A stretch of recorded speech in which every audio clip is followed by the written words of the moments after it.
Jed Clampett. I'd know you anywhere. Jed Clampett, just like Mother described you. Your ma knows me? Well, we live just beyond the ridge from you, back home. Well, it's mighty nice to have somebody from back home drop in on us. And it's mighty nice to feel the firm, friendly grip of a real mountain man again. Come in, come in. Don't believe I caught your name. Jones, Harry Jones. There's an article here concerning a confidence man known to be operating in this area. So? His M.O., that is police vernacular for modus operandi, which in turn is Latin. I know what modus operandi means. I watched Dragnet for 7 years. Sorry, Chief. To continue, his M.O. is to prey upon rural types, especially those who have come into money, like the Clampetts. He's particularly Let's see that.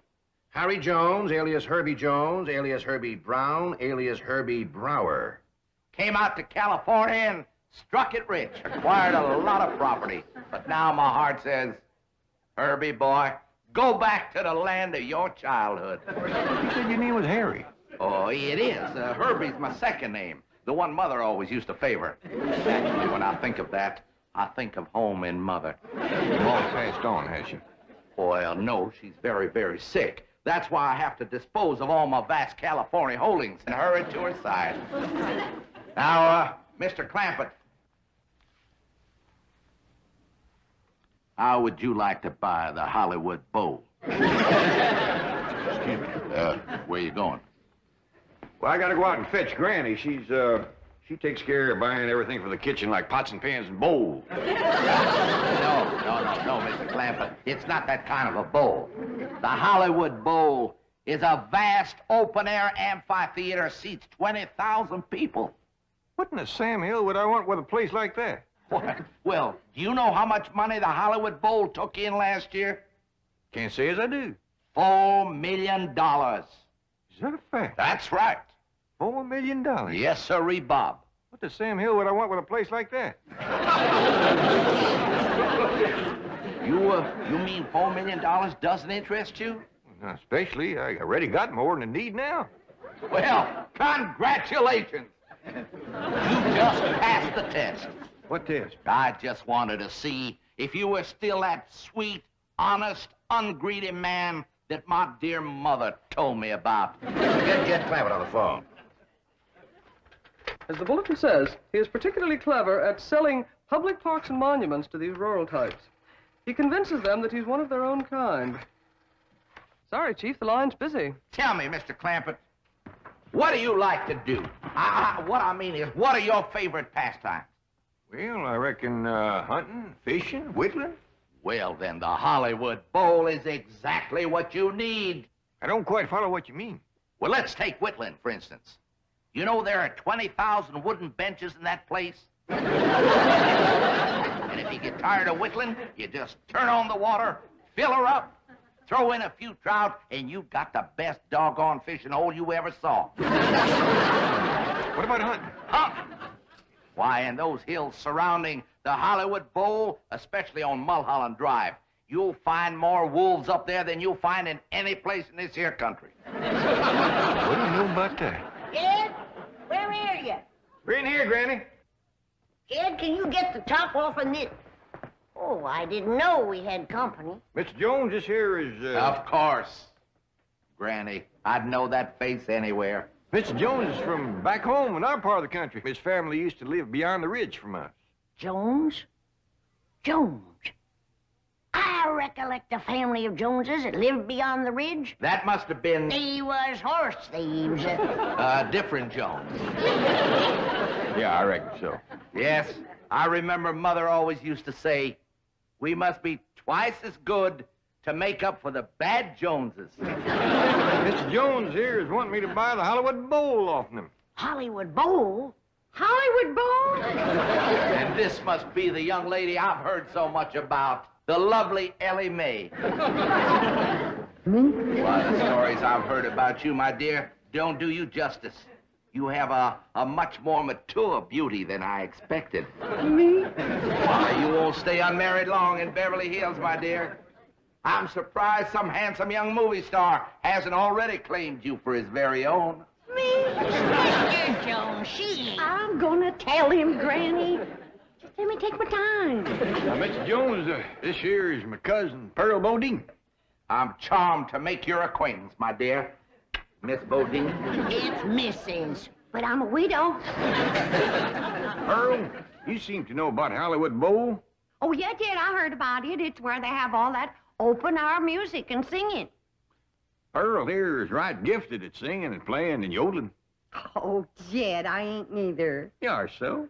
No, I ain't. Why, you sure are. I ain't. Let her win, Jed. For once, she's right. Mr. Clampett, if I may, as owner of Hollywood Bowl, I become an expert judge of musical talent. And I wonder if I might hear Mrs. Bodine perform. Well, I could yodel for you. Cut loose, Pearl.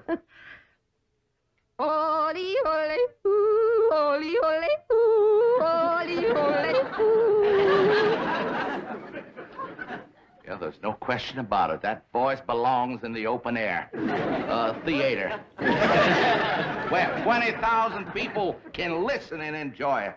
20,000 people would pay to hear me? Why, my dear, they would fight for the privilege. How much you reckon they'd pay? Oh, I'd say at rock-bottom prices, at least $5 a head. 20,000 at $5 a head? That's $100,000 for only one night. Jed, did you hear that? I sure did, Pearl. Mr. Jones, looks like you got yourself a deal. Your troubles is over. You mean it? Yes, sir. With a moneymaker like Pearl singing and yodeling for you, you won't have to sell your Hollywood Bowl. I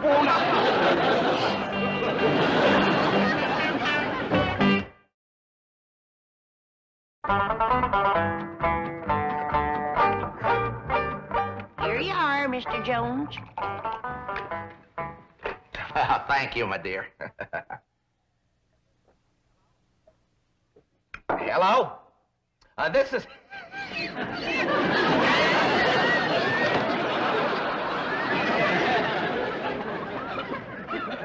Hello? Did Mr. Jones call his lawyer yet?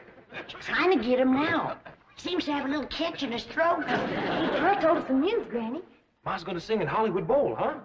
It ain't set for sure until he talks to his lawyer. But you've got to find a way to get out of those contracts. This woman is a tremendous talent. Why, she's the greatest yodeler since Caruso. By George, I'm glad I'm selling the Hollywood Bowl. When a woman with the talent of Pearl Bodine can't play in my theater, then I'm through, you hear me? Through! I ain't gonna sing in Hollywood Bowl, Mr. Jones. We're booked solid, my dear, and I just got to honor those contracts. But if someone else was to buy the Hollywood Bowl, he could make new deals. He could put in anybody he wants. Jed, it wouldn't do no harm to go look at the place, would it? Oh, I don't reckon there'd be no harm in that. Fine, I'll have my car sent around. No need to do that. Jethro can drive us all up. You got a car that'll hold all of us? Sure, bring it around, Jethro. Well, then, by George, let's go. You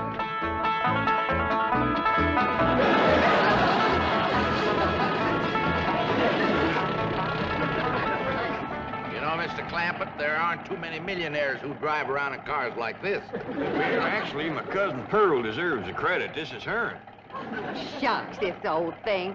I've been after my cousin Jed to get himself a fancy, shiny new limousine. Yeah, boy, I sure would like to drive around one of them rascals. Well, once your ma's performing in your uncle's Hollywood Bowl, she'll be able to buy you a new car every week. Hot diggity dog! Mr. Jones says when I commence to singing and a yodeling there, why, 20,000 people will be pushing and crawling at the gates. Yeah, trying to get out. What did she say? Oh, she said Hey, they... Mr. Jones, what's that up there? Well, that's the entrance to Hollywood Bowl. Just kind of make a left there, boy. Well, let's see. Right is the side where I carry my buckeyes. So left is... Right. Turn it, boy, turn it!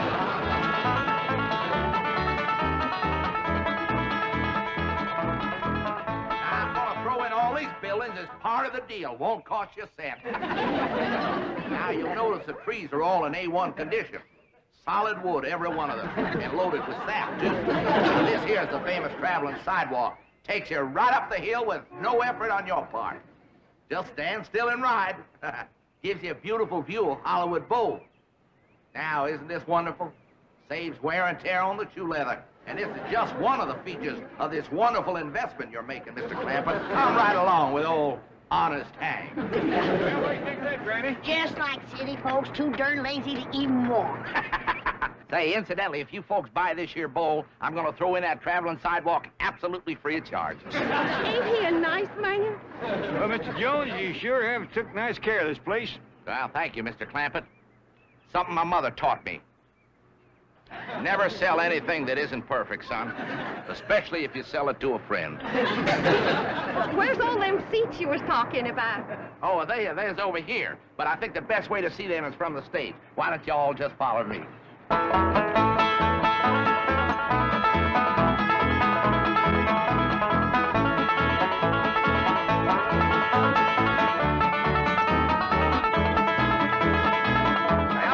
there are your 20,000 seats. Land of mercy. What do you think of that, Granny? Sure would hate to whitewash all them benches. Hey, Pearl, this'll sure be a dandy place for yodeling. Never seen nothing better. Jethro, you run up to them top seats way up yonder and see can you hear me when I cut loose. Okay, Ma. You know, he ain't going to jump off that stage here. There's a 10-foot drop and then water.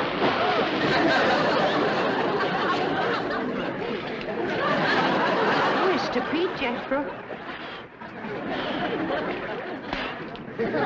Hey, Ma, when you sing and yodel here, be careful about stepping off this here ledge. There's an awful deep puddle down there. Jethro, why can't you watch where you're going? Is he going to be all right? Yeah, that won't hurt Jethro none. His clothes will tighten up a little, but he'll dry out in no time. Well, Mr. Clampett, how do you like our bowl? Right nice, Mr. Jones. There, by the way, I think it's time we dropped all these formalities. From here on in, why don't we just make it Jed and Henry?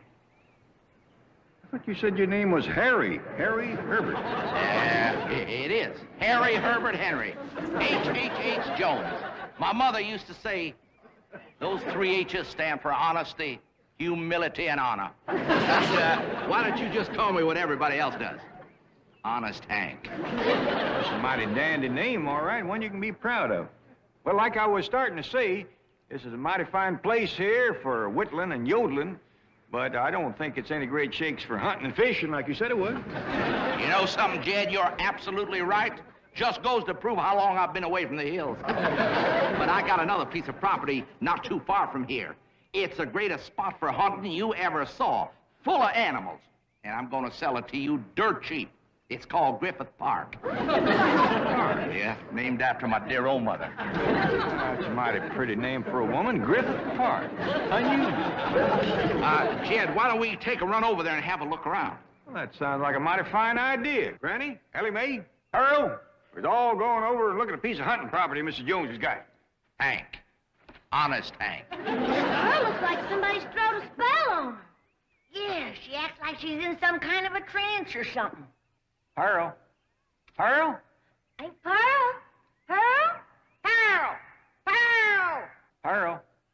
Pearl? Hey, Pearl? Pearl?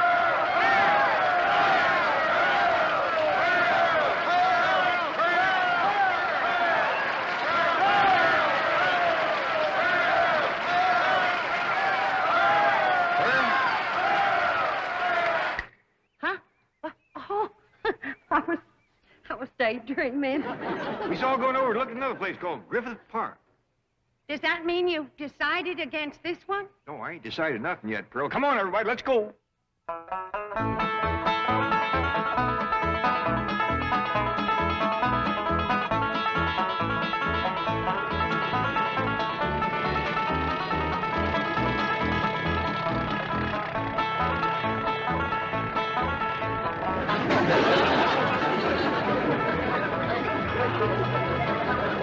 Watch out, Jethro. There's a lot of cars on this road. There's more automobiles than I've ever seen in all my born days. Going so fast. Sure is good they's going the same way. Yes, ma'am. Because if one of them rascals decides to turn around and head back, there's going to be an awful mess. No need to worry about that, boy. The cars going the other way are using that road over there. Where's all these folks going in such a hurry?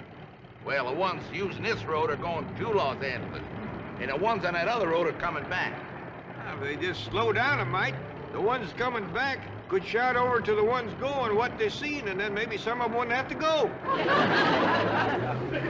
Yeah, that's a good thought, Jack. Yes. Say, Ellie Mae. Hey, your daddy tells me you like animals. Sure do, Mr. Jones. I ain't never met one yet I couldn't make friends with. She's got a way with critters that is plumb amazing. I like that. I like that a lot. You know, I'll tell you folks what I'm going to do. Ellie Mae, if your papa buys Griffith Park, I'm going to throw in at no extra cost, mind you, my entire collection of fabulous animals from all over the world.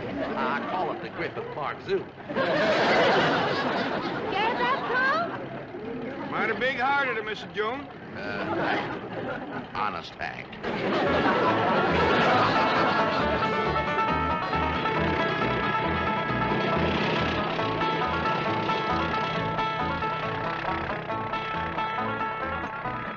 Ain't this beautiful?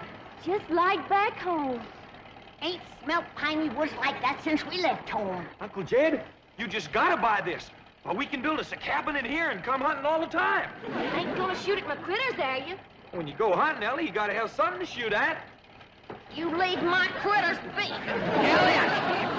Ellie Mae, turn him loose. Oh, if he hurts every one of my critters, I'll hit him on the jaw so hard he'll be able to look down his back and without even turning his head. Now, Ellie Mae, ain't nobody gonna do nothing to nobody. Or their critters. Besides, they ain't ours yet. We ain't bought the place. How much you asking for this here Griffith Park, Mr. Jones? Hank, Pearl. Call me Hank. All right, Hank. Never mind holding hands, Granny. Pearl, that's a sure trick of a crooked horse trader. So you won't look too close at the horse, or listen too close to the price. How much y'all want for this here Griffith Park, Hank, honey?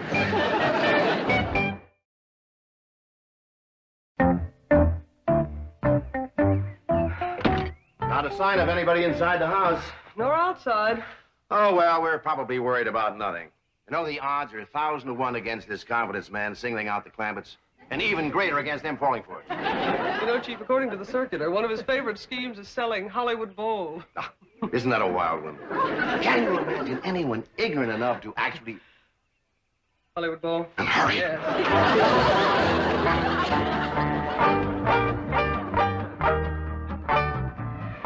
Well, Jed, you old hound dog, what do you think of my collection of critters? I ain't never seen nothing like it in all my born days. Granny, how about that? If that don't beat all, a jackass with stripes. Granny, you ain't seen nothing yet. They even got bobcats with stripes. But them rascals is so high and as long as from here that post. Yeah, they's what they call tigers. Cost me a heap of money, bring them all the way from India. Mr. Jones, you ought to be ashamed. Putting all them critters in cages and pens. Don't you know critters like to be turned loose? Now, you simmer down, Ellie. The only reason I put them in pens and cages so your pa could look them over, see what he's buying. I didn't want to have him go traipsing all through the brush. Very nice of me, Ellie Mae. Well, I reckon. But turn them loose quick as you can. Yeah, I will, Ellie. That's a wonderful girl you got there. As a matter of fact, you got a wonderful family. My kind of people, his mother would say. Anybody seen Jethro? Jethro? It's awful hard to keep track of him amongst all these animals. I didn't mean that the way it sounded. Of course, Jethro's a good-looking boy. Well, why shouldn't he be? His mother's so beautiful. Well, I'll be doggone. Ain't they funny-looking little fellers? Yeah, I don't blame you for staring. I told Ma I looked funny in a necktie. Ed, that wild daughter of yours has jumped in with them bars. I seen her. She's in there with them big varmints coming on quick. Sure have been a hankering to meet up with you fellas. Pa says when his pa was a boy, there's lots of you fellas in the hills back home. But by the time I come along, you'd all gone away. Sure do like you. You're so nice and soft and furry. You're friendly, too. my pa buys this here Griffith Park, I'll take you home with me. There's a heap more room there to roam around than you got here. There's some nice big trees for you and me to climb.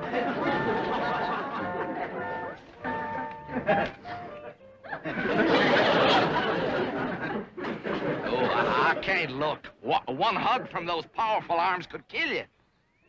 Don't squeeze too hard, Ellie Mae. Mr. Jones is worried you might hurt his buyer.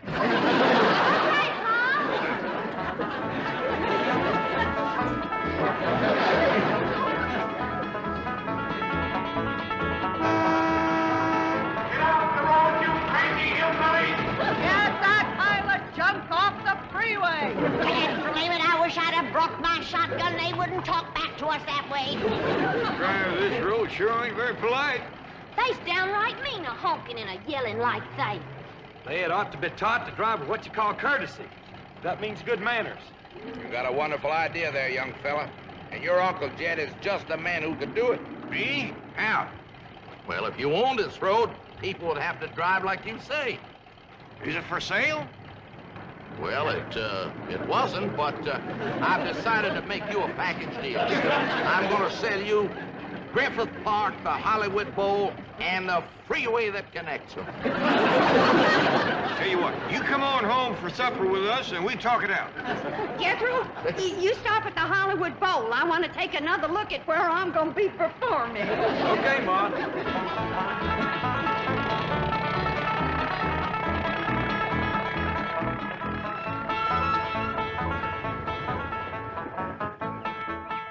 Jed, you and Mr. Jones go on inside and talk out your business. Jethro and Ellie Mae and me will be back directly. Where are you going, Granny? I'll tell you later. Jethro, drive around the back. We got a few things to pick up.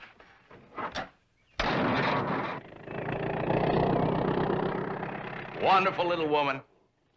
Reminds me for all the world of my sweet little, gentle, gray-haired old mother.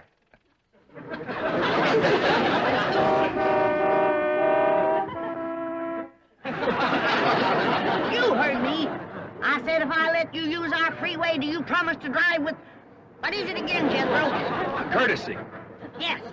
That means being polite to other folks driving and not speeding or honking or yelling at them. We're cutting in and out of lanes. Over at school, they told us that causes accidents. Well, speak up. Do you promise? Yes, ma'am. All right. Get back in your car and pass through. Next.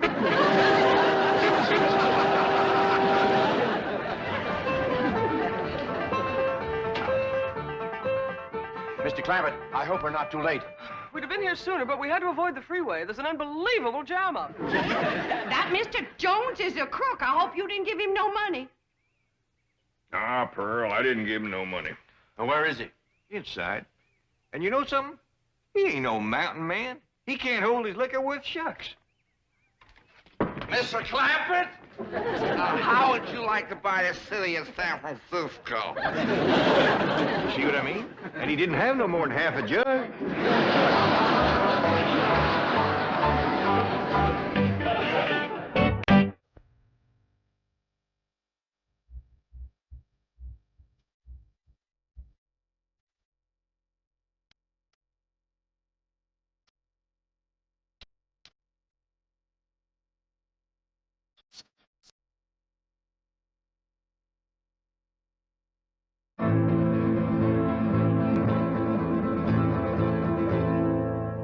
Get a grip upon your chairs and hold your children tight.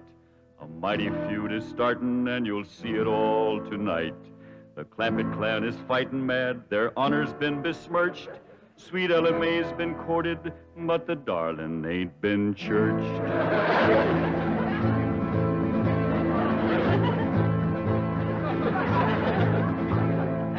It was young Sonny Drysdale that courted her and fled.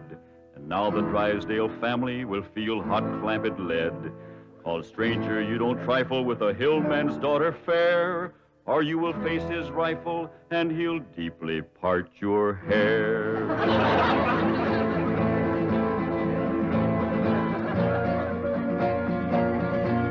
Now here's the handsome rascal that started this here feud. A Harvard, Yale, and Princeton man, a shifty city dude. His game was love and run away, 'cause that's the way he lives. But they don't allow such doings with their female relatives.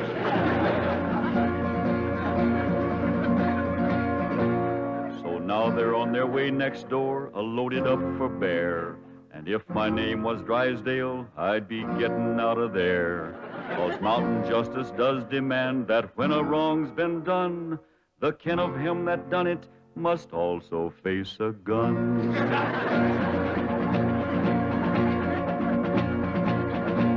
Now Sonny noticed Ellie Mae beside the swimming pool, and when he seen her figure, he lost his yen for school. He wrapped himself up in a towel and played upon his lyre, and while he twanged, the songs he sang did set her heart afire.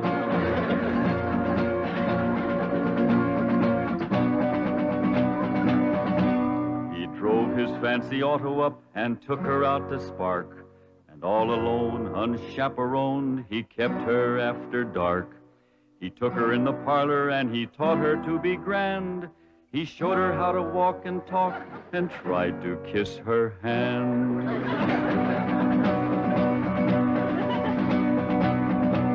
He took her to his private room to see his loving cup, and a man that wins a prize for that ain't on the up and up.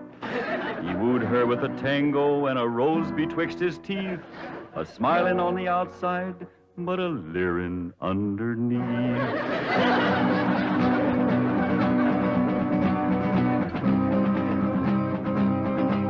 They even had a wedding dance, and he joined in the fling. He brought along his dancing shoes, but didn't bring no ring. The Clampetts was a-planning for a wedding in the Vale, but they was duped. He flew the coop and went running back to Yale.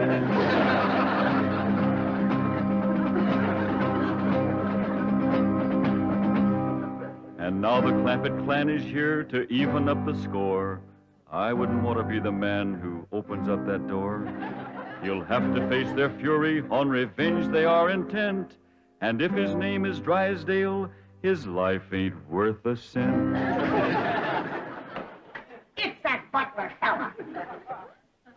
When will you Clampetts learn there are no possums to hunt in Beverly Hills? Ain't possums we's after, it's Drysdale. Well, they're not at home. Mrs. Drysdale returned to Boston with Sonny, and Mr. Drysdale's at the bank. Let's shoot him. There ain't gonna be no shooting unless it's talked first. When will Mr. Drysdale be home? Not until late this evening. That's talk enough. Let's go to shoot. Oh, Granny, you can't shoot an unarmed man. That's right. I lost my head. Here.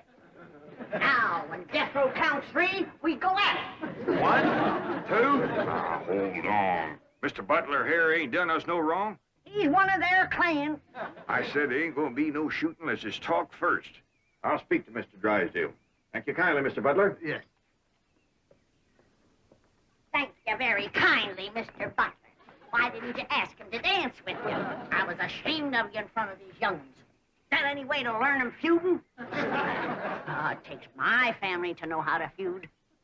Why, we drove the Botkins clean out of Napoleon, Tennessee, chased them off, burnt their shack, and shoveled their footsteps off the path. Hot diggity dog. That's what I call feuding. I'm sure proud to come from a family like yours, Granny. That's the Moses family. Too bad our blood is being thinned out, cooled off, and watered down with the Clampett blood. Now, Granny, you just simmer down to a boil. I'll see the right thing is done by my daughter. Jethro, you drive me down to the bank. Drysdale and me will have a man-to-man talk. Ain't you about a man and a half short?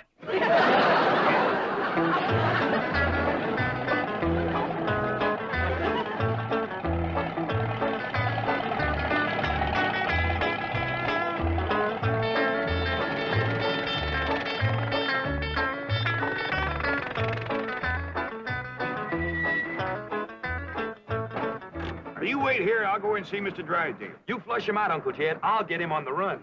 Now, who told you to bring that? Granny, she says there's got to be one fighting man in the family. You just drive around a while and cool off. Pick me up here in about a half hour. Okay, Uncle Jed.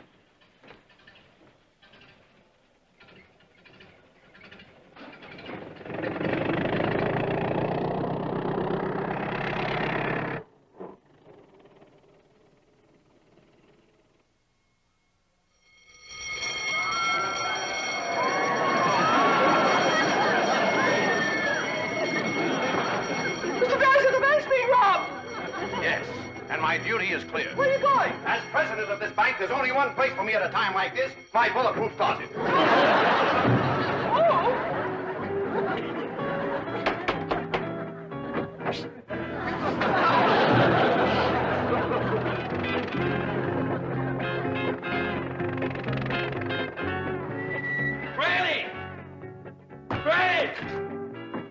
Granny! Ellie Mae! Come quick! They captured Uncle Jed! Granny! Jethro says they got Paul. Come on, Granny. The Drysdales got Uncle Jed.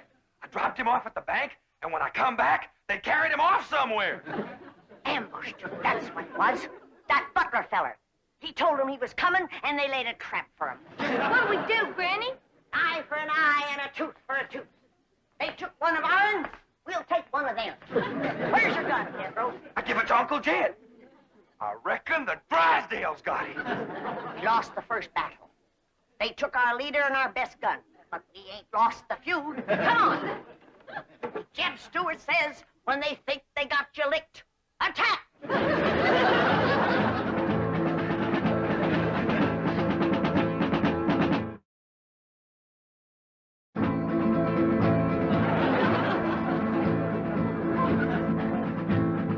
Now the feud is growing hot, the Clampetts lost a man. Their leader now is Granny from the Fightin' Moses clan. Granny learned her feudin' while a child on mother's knee, when the Moses drove the Botkins from Napoleon, Tennessee.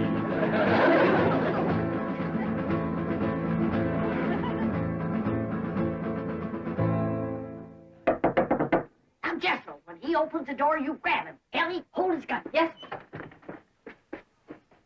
Okay, Granny, let's go. Cut me down. Put her down, Jethro. We don't want her. Who don't? We don't. What's going on? There's a feud going on. You know something, Ellie? Feuding's fun. Jethro, put her down. They got one of our men folks. We're going to take one of their men folks. How about we take her along as kind of an extra? No, not unless they captured one of our women folks. Ellie Mae, you go in there and surrender. I ain't gonna do it. Jethro, put her down. How about I towed her as far as home and then let her escape? A little at a time. Wait, what's the meaning of this? She's the one we want. You towed him, Ellie. My arms is full. Put her down before I take you to the woodshed. You look awful busy, Granny. Maybe I should go to the woodshed and wait for you. I think I'd better call the police. Stop in your tracks while you're able to make them. Now you turn around. Walk towards our house. I refuse to take one step. Now, you want to walk or you want to limp? You better run the telephone, please. Never mind her, Jethro. Shoot the telephone wire.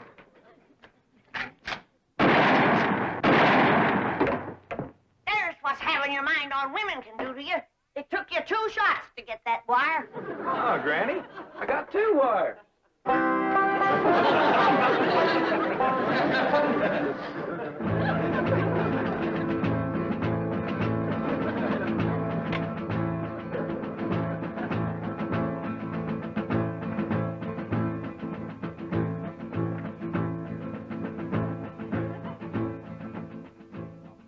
Good work, Lieutenant. You've apprehended what is obviously a very dangerous criminal. I'm coming over and personally hand the reward money to you and your men. What's that? Oh, just to you. Very well. Miss Hathaway, perhaps you'd like to drive me over to police headquarters. You're interested in psychology. I'm completely intrigued with the subject. What's the connection? The fellow who tried to rob our bank must be a complete nut. They've got 2 psychiatrists with him. What are his psychotic symptoms? He claims to have $25 million.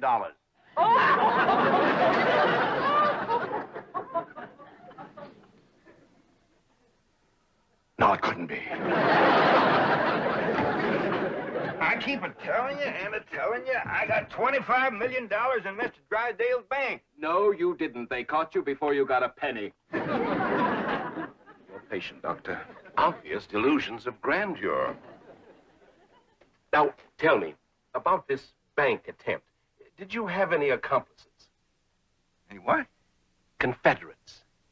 Oh, yeah, Granny. She's a Confederate. She's a Tennessee Moses. Tennessee, Moses? That's right. Tell me, did she lead her people out of Tennessee? Sure did after they whooped the Butkins. Don't you mean the Egyptians?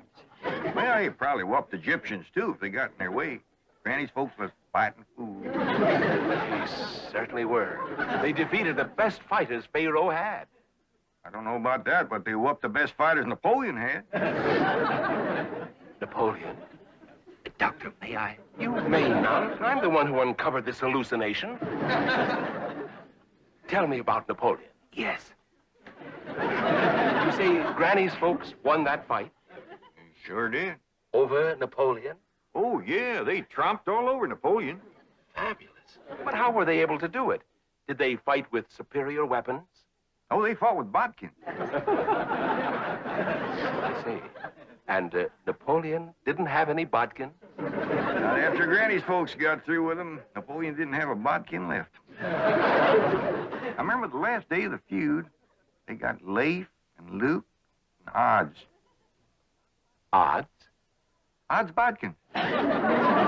Please. Just for a minute. Perfectly safe to look out through the bars. After all, it's Mr. Clampett. Gene, Mr. Drysdale, he sure didn't treat me very good over to your bank. My first visit, too. Let this man out of here. He's got $25 million in my bank. Open this door. Open it. Open it. Oh. Lie down, mister. Lieutenant! Lieutenant!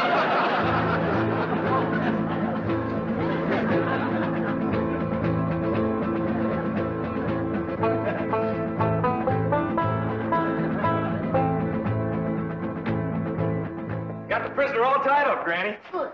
Can I go back and get the other one now? No, you can't. You keep your mind on your feuding. Close the gates. Yes, ma'am. Throw up the barricade. Yes, ma'am. Good. Here. You walk sentry while I check the lookout. Harry May! Any sign of the enemy yet? Not yet, Granny. All clear. Sound the alarm if you see a Drysdale coming. I will, Granny.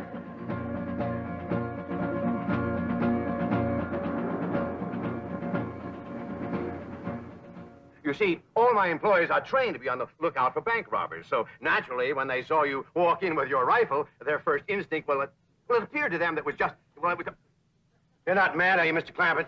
Well, no, not about the bank, but we's all right upset at Sonny for running off and jilting Ellie Mae. Sonny?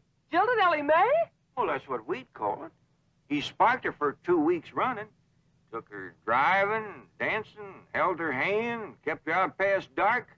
Back where we come from, that's just the same as saying, will you? Provided the girl is 12 or better. Mr. Clampett, you have my word of honor. I had no idea that Ellie Mae or any of you took Sonny seriously. Now, the moment we get to your house, I'm going to telephone Sonny in Boston. Get him on the first plane, and he'll be here tonight to propose marriage to Ellie Mae. Well, now, that sure is going to smooth Granny's ruffled feathers. She's been madder than a barefoot centipede standing on a hot rock. We'll be happy when we get there. Yes, bless her sweet little heart.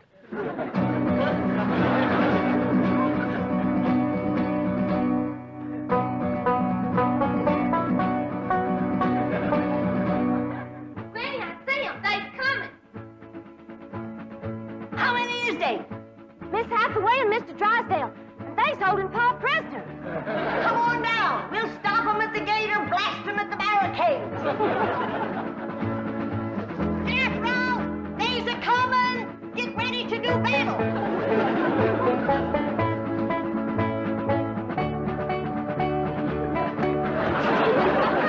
Clear your head in the presence of the stars and bars. They's getting to the gate. Take cover. Everybody inside. We'll shoot at them through the porthole.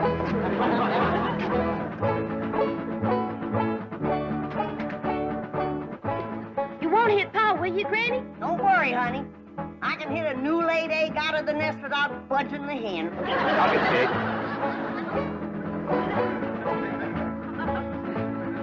Stop where you are. Stay right there. Granny! It's me, Mr. Drysdale. I'm coming in. Let's get out of here. That'll learn them Yankees who they're feuding with.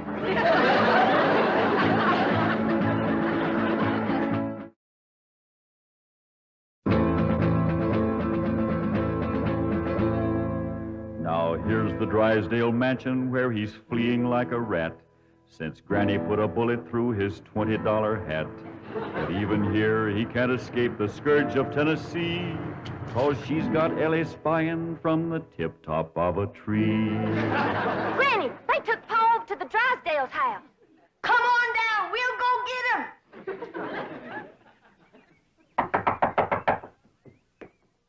Well, I reckon we'll have to call her on the telephone. When Granny's feuding, she's sometimes hard to reason with. Reckon seeing you with that rifle kind of set her off. But that woman shot at me. Oh, Mr. Drysdale, she shot at your hat. If that little old woman ever goes to throwing lead at you, you'll be casting a polka dot shadow. Marie, Ravenswood, why don't you answer the door? Oh, thank goodness it's you. The Clampetts came and captured Ravenswood. Captured him? Yes. And Jethro picked me up in his arms. He held me and wouldn't put me down. Why? He said he was feuding. Well, now, don't you worry, Marie. We're going to get this whole thing all straightened out. Marie, tell me more about your frightening experience with Jethro. Well, there was a knock. I opened the door, and Jethro just swept me up into his big, strong arms, held me tight, and wouldn't let me go. And he said that was feuding. Yes. That's why I was afraid to open the door right now. Marie, you've been through a shattering ordeal. Go and lie down. I'll watch the front door. Come on, Jethro. We're going back to the Drysdale's house. Hot diggity dog. That's the part of feuding I like. We're taking you with us, Mr. Butler. And if they've harmed one hair on Jed, that one hair you got will pay the price. Oh, won't you please listen to me? Mr. Drysdale's not feuding with you. He's a peaceful man. He's never shot anything but skeets. Skeets? How many did he get? We did very well. 98 out of 100. That's better than we did with the Bodkins. Ready, Granny? Come on, young'uns. We got our feuding cut out for us. That Drysdale's our shooting fool. Now, Ellie Mae, you carry the flag high and proud. If they shoot you, don't you let it touch the ground. Throw it to Jethro as you're falling. I'll do it, Granny. What'd you do that for? If there's any long-range shooting, they'll think he's one of us and drop him first. Forward, march!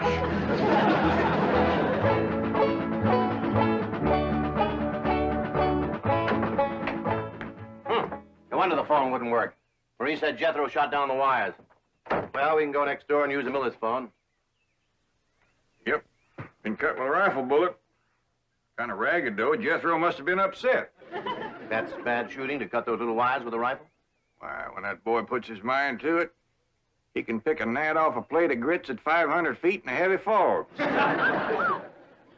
I'm the only one who can outshoot him. Except for Granny and Ellie Mae. Well, what skeet shooters should make. What skeet? Oh, they're clay pigeons. That's what I shoot. Clay pigeon? Oh, it's wonderful. I love it. Your wife must be a first-rate cook.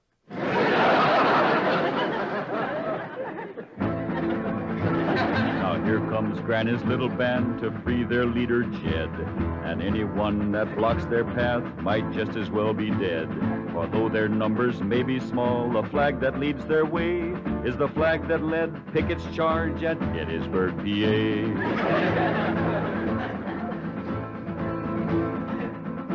Stop for a minute. I got an idea. We'll use Mr. Butler here as a decoy, and we'll surprise him. What you mean, Granny? You knock on the door, and you yell to him inside that it's you. Then we'll rush in and we'll get Jed. And maybe somebody else, too, huh, Granny? You keep your mind on your feuding. Come on.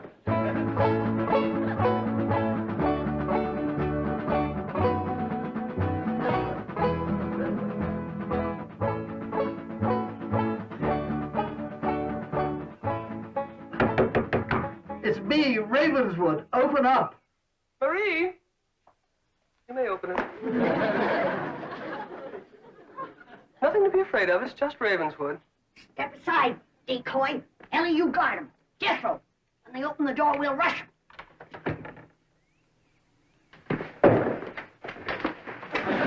Yeah. Where's Jim? What'd you do with him? Talk fast. Oh, he's not here. He's next door with Mr. Drysdale. Search the house, Jethro. Jethro! Jethro! Yeah, Granny? Put her down. She's light as a feather. Put her down and go look for your Uncle Jed. Now go search the house. Jethro, you're unfamiliar with the place. I'll show you around. What'd you do that for? A feud is a feud. Granny, here comes Paul and Mr. Drysdale. I'll pick that varmint off like I picked a bodkin off a rail fence. Hey, what in the world are you doing? Guarding a decoy, Paul. Ravenswood, you Boston Yankee, bear your head in the presence of our flag. See, our flag? My family came from Tennessee. Mine did too. Jed, I always did like this man. Why, sure, Granny, and he's going to make Sonny do the right thing by Ellie Mae. What does that mean, Paul? Going to make Sonny come back here and marry you. I don't want to marry Sonny. See, Granny, the whole doggone feud was for nothing. Not altogether, Jed. Why, we might never have known that Mr. Drysdale here was a fine gentleman from Tennessee. Tell me, ever hear of the Moses family? Hear of them? Why, my mother's family feuded with them for years. You mean your mother was a bodkin? Mr. Drysdale, don't ask me why. I just commenced a running. You heard him. Run, you yellow bodkin, I am a Moses.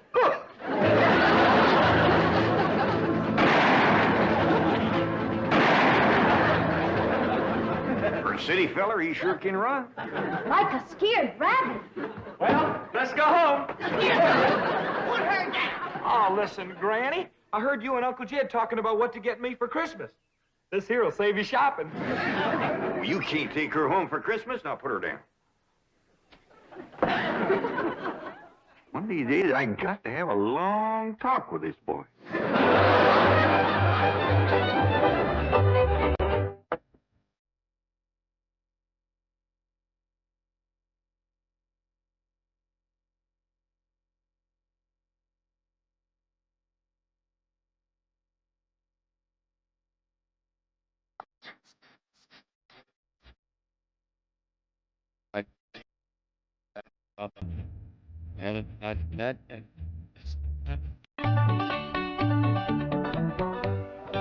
Granny, there is only one smell beats magnolias and honeysuckle, and that is your collard greens and fatback. Well, Jed, spring wouldn't be spring unless I whomped up a good big pot of collards and side meat. You got wild onions in there? Just like back home. I hope you're going to have plenty of cornbread to crumble into pot liquor. Oh, you betcha. That reminds me, I better go stir it up. Will you guard my pot for me? Why, sure, but it ain't likely any critter would bother boiling greens. There's one that will. And he's been sitting up in the tree for the last 3 hours, waiting for me to go into the house so he can swoop down. Sound like a buzzard. You're close. It's the 10-toed, black-tufted victual snatcher.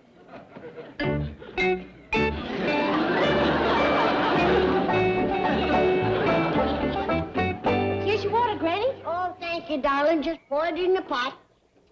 Come on down from there, Jethro. Can't hear you, Uncle Jed.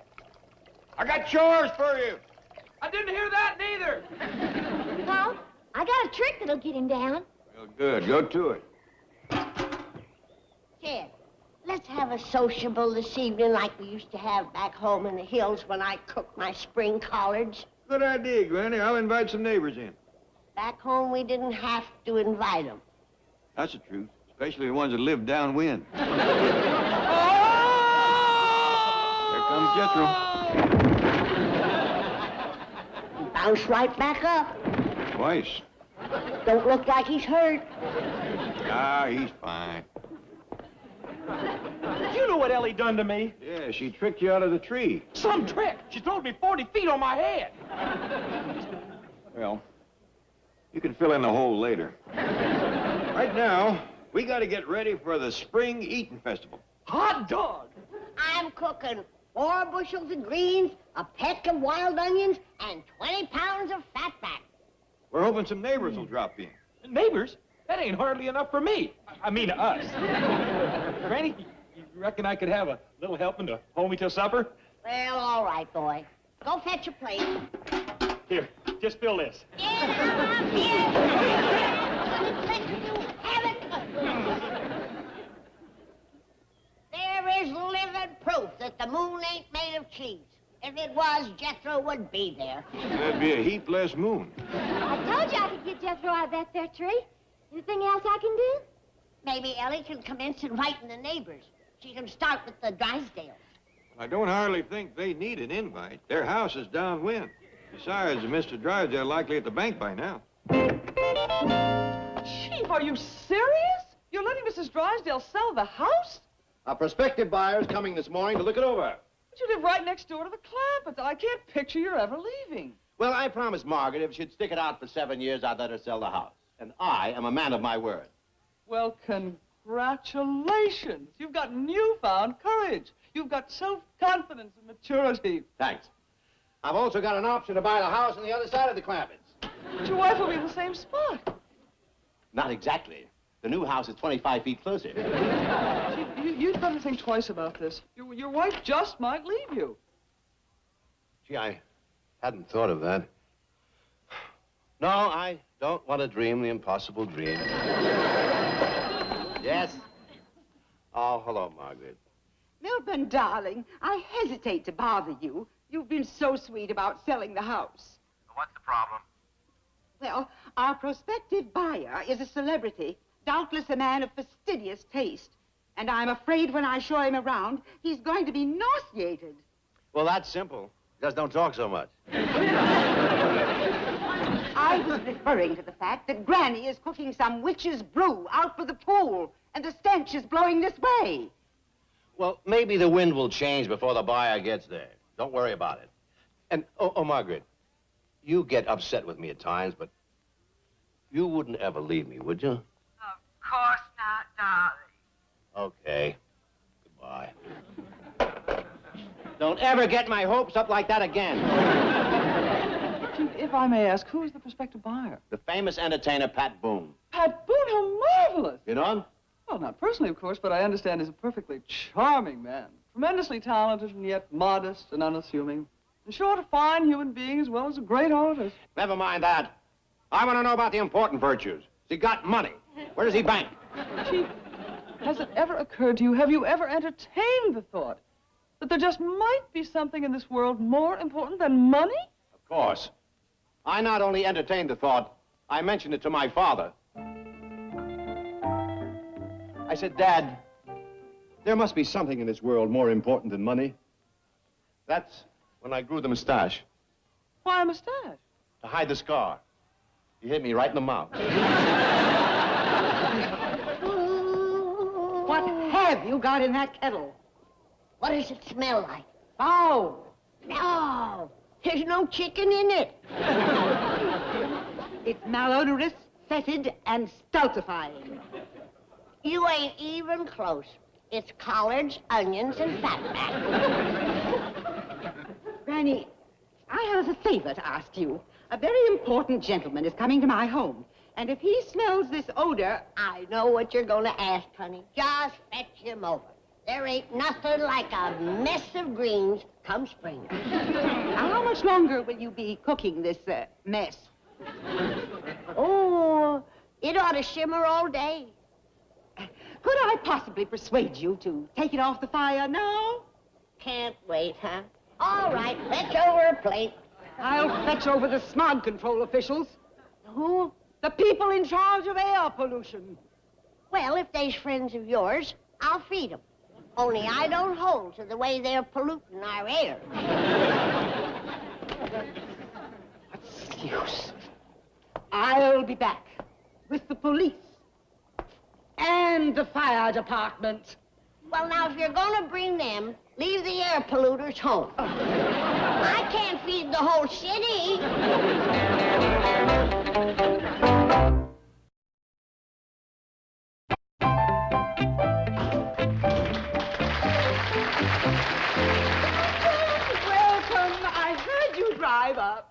I'm Mrs. Drysdale, and I know you're going to adore my lovely home. Do come right in, Mr. Boone. I'm Mr. Boone's manager, Mr. Tucker. Oh, couldn't he come? This is Mr. Boone. I got him back from a fishing trip to look at your house. How do you do, Mr. Boone? Oh, how do you do? May I ask where that unusual odor is coming from? Odor? Oh, you must mean the exotic orchid fertilizer. My next-door neighbor is an orchidist. Really? The first day of spring, we have this unusual odor for a few hours, and from then on, it's just heavenly fragrant. Please do. Hurry right in. Doc, you go ahead. I'm going to find out who's cooking those collards and fatback. Is that what that odor really is? Man, that odor's perfume to me. I haven't smelled anything that wonderful since I left Nashville.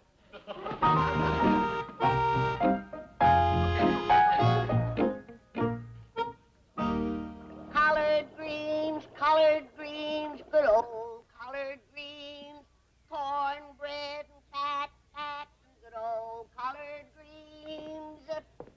Collard greens, good old collard greens, cornbread and fatback, and good old collard greens.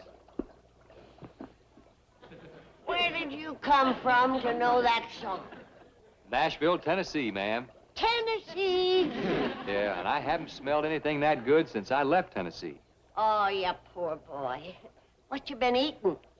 Oh, steak mainly, lobster, prime rib, shrimp. Well, I reckon when you get hungry enough, you can eat anything. What's your name, son? Pat Boone, ma'am. Mine's Granny Moses. I reckon you've heard about me. Aren't you an orchidist? Oh, no.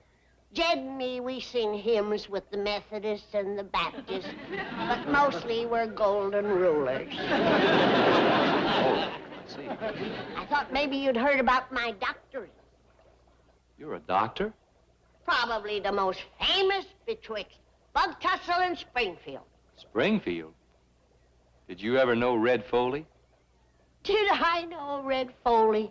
He never missed a spring that he didn't come to our house for collards and fatback. Ha ha, that's great. How long you been here in California? 7 years. When did you leave Tennessee? Oh, 15 years ago. What you been doing all that time? Singing, mainly. Oh, no steady work, huh? Well, who's this young fella? His name is Pat Boone, Jed. Smell my collards cooking and come a-running. Oh, glad to have you, son. Where are you from? Tennessee. My doggies, I've known Granny's collars to pull them in from a long way off, but this is a new record. He was in the neighborhood when he smelled them, Jed. I figured as much, Granny. Excuse me. Would you like to stir? Oh, I'd love to. He's a drifter, Jed.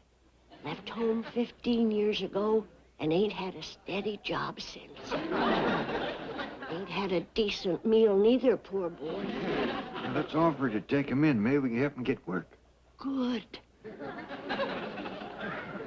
Son, we got a fine big house here with plenty of room. We'd be pleased to have you stay with us. Oh, I sure do thank you, but I've got a place to stay. Now, don't be proud, Pat. Sleeping in freight yards can be dangerous. I promise you, I'm not sleeping in freight yards. Well, then, how about dropping around about sundown and having some collards and fatback with us? Now, that I would purely love. You like cornbread and pot liquor? Does a possum like persimmons? Speaking of possum, Granny's gonna bake a few for tonight. With sweet taters. Oh, now you're making me homesick. Well, see you tonight. Listen, how can I thank you folks? You got a guitar? Sure. Good. Fetch it along this evening and you can sing for your supper. Oh, you play and sing, do you? Well, that's how I've been making my living. Well, as long as you enjoy it. Money and everything. Speaking of money, I reckon you could use a little. Oh, no, thanks. I'll be all right. Oh, don't be bashful. I've been broke myself. I know what it's like. Oh, you're early, Mr. Policeman. We ain't gonna be eating till sundown. You can't build an open fire in Beverly Hills. Oh, sure you can. All you need is seasoned wood. No, what I mean is... Wait a minute, aren't you Pat Boone? Oh, well... Well, sure you are. I've got your latest record. The boy's got a record, has he? Well, sure, a bunch of them. Haven't you seen his pictures? No, we don't get down to the post office much. Please don't arrest him, Mr. Policeman. He's a good boy. He just fell on hard times. I'll vouch for that. Is this really on the level? They don't know who you are? That's right, officer, and I'd like to keep it that way. Couldn't you parole him to us? We'll help him. How about if he give up singing and playing and takes an honest job? Thanks, Granny, but I'm just going to go along quietly with the officer. Well, will we see tonight? Oh, I'll be here. Nothing can stop me. Don't bust out of jail, Pat. Even Granny's collars ain't worth that. I'll smuggle your mess to the jail. There'll be a file in the fat back. I hope they don't lock him up, Jed. I reckon it goes hard on you once you got a record. And him with his picture in the post office. Yeah, we'll look after him. Yes, he's right here. Mr. Clampett for you, Chief. Oh, Mr. Clampett, what can I do for you? Well, first off, we'd like to invite you and Miss Jane to come by this evening for collard greens and fatback. Oh, wonderful, wonderful. Yes, we'd love it. What's flatback? It's fatback. Oh. What's fatback? Meat? Oh, yes, Mr. Clampett. I was just explaining to Miss Hathaway what fatback was. Yes, we'll be there. Good. We're going to have a little entertainment, too. A boy by the name of Pat Boone. Pat Boone? I know you never heard of him. He's from back in our part of the country. He happened to smell Granny's collards of cooking, and he come a-running. Oh, he likes collards, does he? He's just crazy about them. We all been hitting it off real good. Well, fine. We'll be looking for you. Bye. Oh, this is beautiful. Pat Boone met the Clampetts and loves them. And Granny's victuals. Really? Yes, he's a collard addict. Now he'll give me anything for my house. I'll call Margaret and tell her to raise the price to $250,000. Now, why, give her the pleasure. This is the kind of thing I do so well. Plucking a pigeon. Well, Mr. Tucker, I'm sure you'll agree that this is a delightful home and well worth $200,000. Well, of course, that will be up to Mr. Boone. Where is he, by the way? He went next door. Oh, no. Mr. Tucker, I'm going to give you the opportunity to be a big hero in the eyes of your clients. Let's say $100,000. I'm sure Mr. Boone will be pleased to hear that. Why did he go next door? To investigate that odor. Oh, dear. They would have to fertilize their orchids today. Let's say $50,000. Mr. Boone didn't think it was orchid fertilizer. He thought someone was cooking collard greens in the fatback. $25,000, and I'll throw in all the furniture. Mrs. Drysdale. 10. I'm here.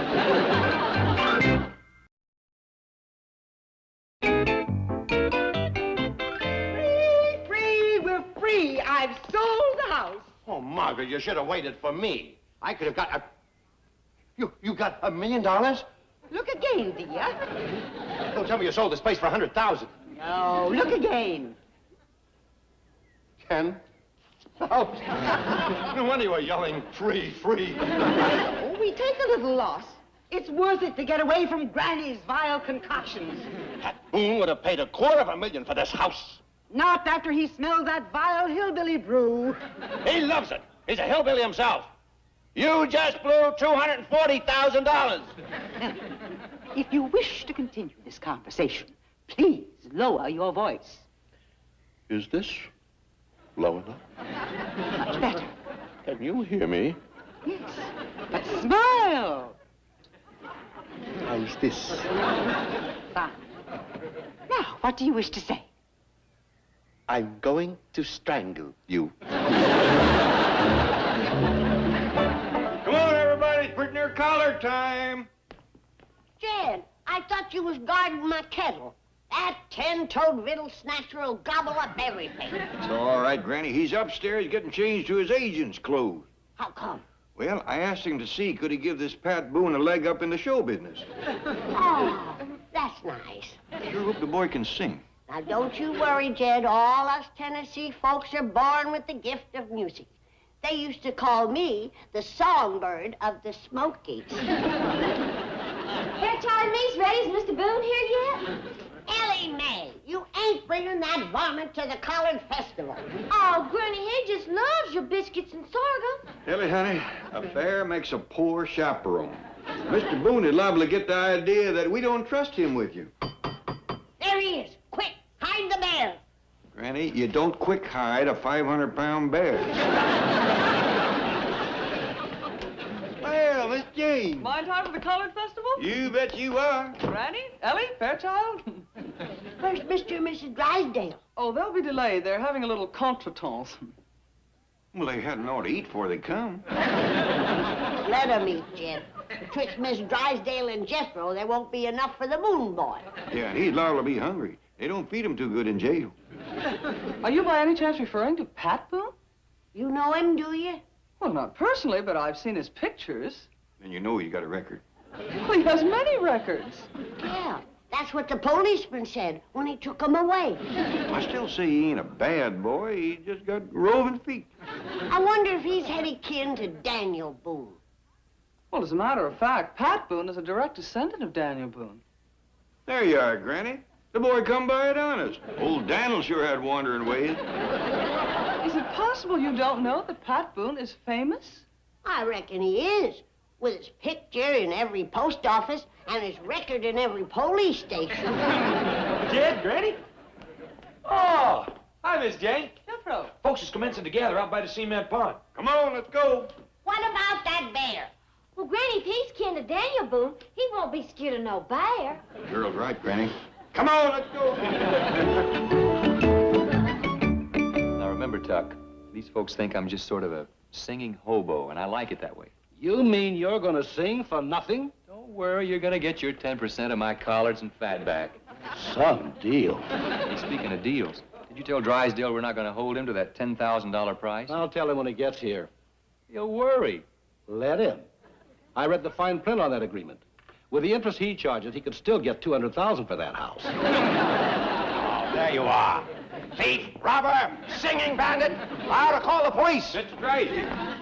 Whatever mistakes the boy has made, he's promised to turn over a new leaf. Now, if we all pitch in and help him, maybe he can make us as a singer. Milburn, get me out of this thing immediately. How did you get out of the basement? Never mind. Untie this straitjacket. That's a dandy idea, Miss Drysdale. Keeps you from making a pig out of yourself. I wonder could we get one of them for Jethro? All right, everybody, get yourself a plate and line up in front of the kittle. Quick as we get through eating, Mr. Pat Boone is going to play and sing for us.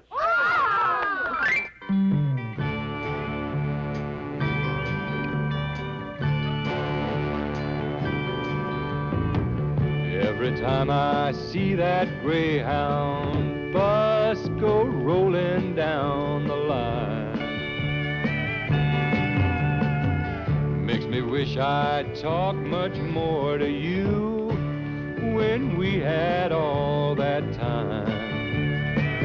Anymore.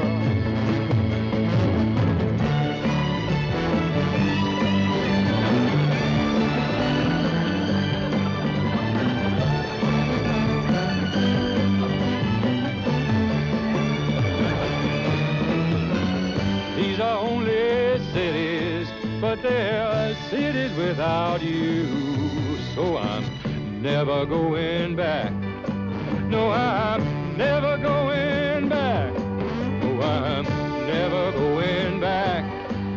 To Nashville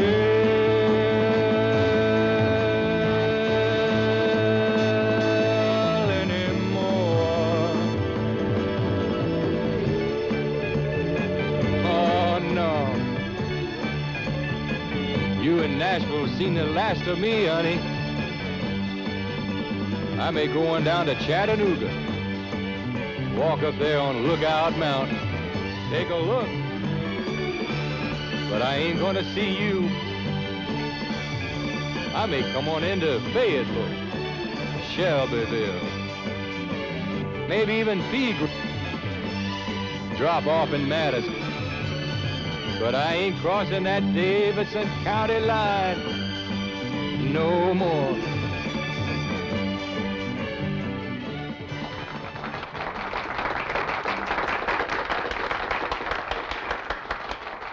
What do you think, Jethro?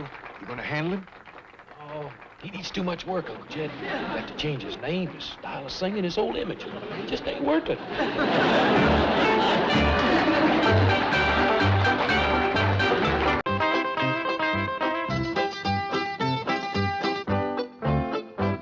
Oh, throw in a pot, throw in a pan, Ellie. Throw in a pot, throw in a pan, Granny.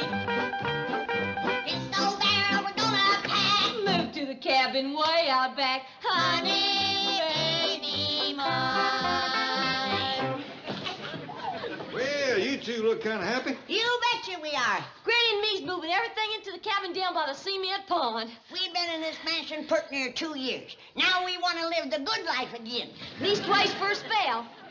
Yeah, this is gonna make things kind of awkward. I just told Mr. Drysdale that he could move in the cabin. Oh, well, you just tell him Drysdale. Yes, ma'am. Banker Drysdale? Yes, ma'am. Wants to move into the cabin? Well, leastways for a spell. What in tarnation for? Well, I didn't figure it was my place to ask, but I reckon he's got a good reason. Because my wife has arranged to have this cabin torn down and carted away. But she's gone to Boston. Why not just cancel the arrangement? I don't know who's coming or when, but I do know the law. If the cabin is occupied, they can't touch it. But, Chief, the logical person to occupy this cabin is Granny. Very funny. You see that double-barreled 12-gauge scattergun? Yes. Granny would scatter those wreckers before they could pick up a crowbar. And the city of Beverly Hills takes a dim view of shootouts. Well, what about Mr. Clampett or Jethro? I don't want the Clampetts to know what a fink my wife is. Chief, occupying this cabin for several days or nights would be an arduous ordeal for one accustomed to the comforts of city living. I'm not worried. There's no electricity, no running water, no heat except the open fireplace, no comforts of any kind. Stop worrying. You'll do fine. Chief, I am but a frail woman.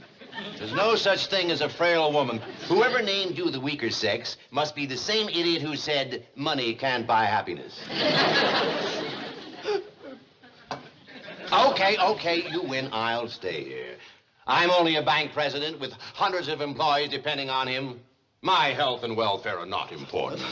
Mr. Drysdale, you know I have never refused you any reasonable request. I have always been loyal and Forget faithful. it. Chopping wood for this fireplace will probably be good exercise. That's true. Chopping wood is considered very beneficial for the health. Sort of like swinging a golf club. Exactly. It promotes deep breathing, muscular coordination, and a keen eye. Okay, you win. Just enough for tonight. Chief, you don't expect me to... Now, you're not going to let me down again, are you? No, Chief. I'll do it. Good girl. Mr. Drysdale, Granny just wants you to know that if you want to stay here tonight, it's all right with her. Ain't that right, Granny? That's right. You can stay here just as long as you like. Well, thank you, Granny. I guess it seems a rather odd request. Now. Like Jed says, it was you who put this little cabin here, and you did it just for me so I wouldn't get homesick. And like Jed says, it ain't my place to ask you why you want to move in. Thank you. And like Jed says, if you want to leave your fine home and move into this little cabin, that's your business, not mine. Well, thank you. That's like Jed says. But me, I want to know what you're up to. Granny. Did you and the missus have a spat? Mr. Drysdale, in case you need anything, anything we can do to make you comfortable, just holler. I'll do that. Are you planning to spend the night here? Granny. Well, Jed, I just want to tell him that he'll need some firewood. It gets chilly out here come sundown. That's a fact. I'll split you up a stack. Well, that won't be necessary, Miss Hathaway. I've already taken care of the wood chopping situation. Come on, Granny.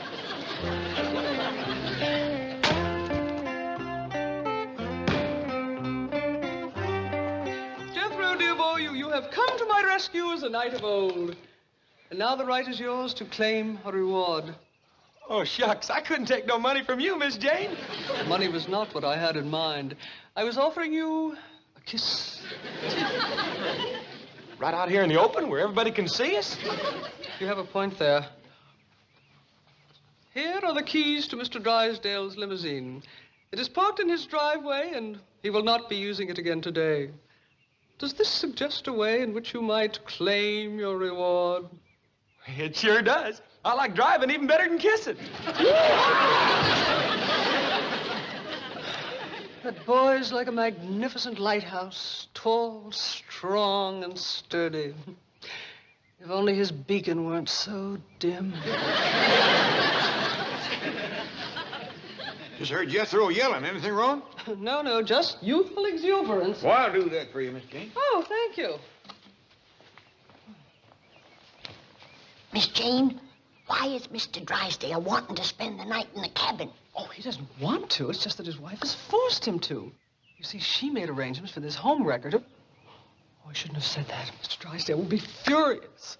We'll help him fight. No, please, Granny. He doesn't want you to get involved. Don't tell him I said anything. But my shotgun's in the cabin there. No, Granny, please. Mr. Drysdale knows the law. He knows how to handle a situation. So do I, with buckshot. I promise you won't do anything.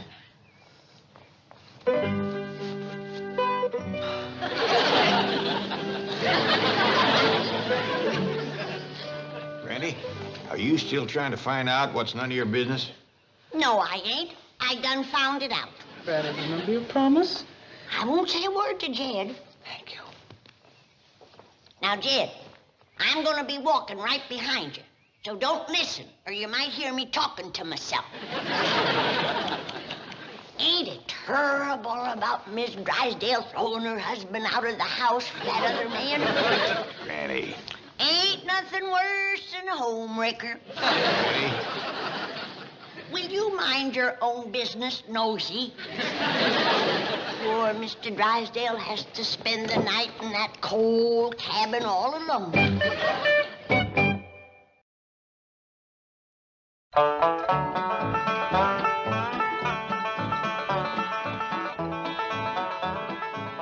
Well, Mr. Drysdale, I reckon you're all set. That is, if you're still sure you want to spend the night here. I'm sure, and thank you very much. You'd be much more comfortable up at our mansion. Then we could sit a while and you could tell me your troubles, if you got any. And I kind of think you have. What do you mean? Nothing. I ain't heard nothing. If that varmint shows up tonight, use my shotgun on him. What varmint? Granny, are you pestering Mr. Drysdale with them questions again? No. I was just telling him that my shotgun is handy in case that rascal shows up tonight and wants to steal a chicken. Oh, speaking of these chickens, are they going to be here all night? Yes, sir. This old plow's their favorite resting place. Well, it's pretty close to the cabin, isn't it? Yes, sir. That makes it real handy. If they get scared during the night, goes to squawking and yelling, you can just come out on the porch and talk to them. Call them by their name. This is Rosie and Drusilla, Viola Jane, Millie. Ellie Mae, what I'm worried about is sleeping through all the noise they make. Oh, don't worry about that. They'll wake you up. Well, May, I kind of think Mr. Drysdale would like us to move the chickens. Yes, I would. Oh, it won't do no good to move them. They'll come right back to this old plow. Well, then we'll move the plow. You run fetch Jethro to help us. Yes, sir, Pa. I'll help. Oh, Mr. Drysdale, you, this fine city suit and them shiny shoes get all ruined before we went 100 feet. We take care of it. You come here and set a spell.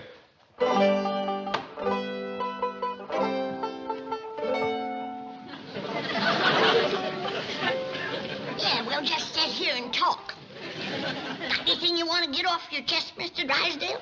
Any troubles you want to unburden yourself of? Granny, what are you up to? Ain't he the nosy one?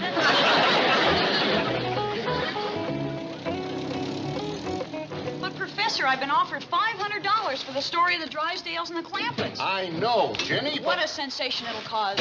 Beverly Hills banker holds servants in virtual bondage. Entire family forced to live in tiny shack on his palatial estate. Jenny, listen to me. Writing this story for a term paper in sociology is one thing, but writing it for publication is quite another. You can be sued. For telling the truth? Professor, you were with me in Drysdale's office when he admitted he put that shack there for the Clampetts. He admitted he paid them no salary. He can deny it now. And if the Clampetts don't back up your story, he can sue for libel. They'll back me up. Why, if it weren't for me, they'd still be in that cabin eating dandelion greens and working for nothing.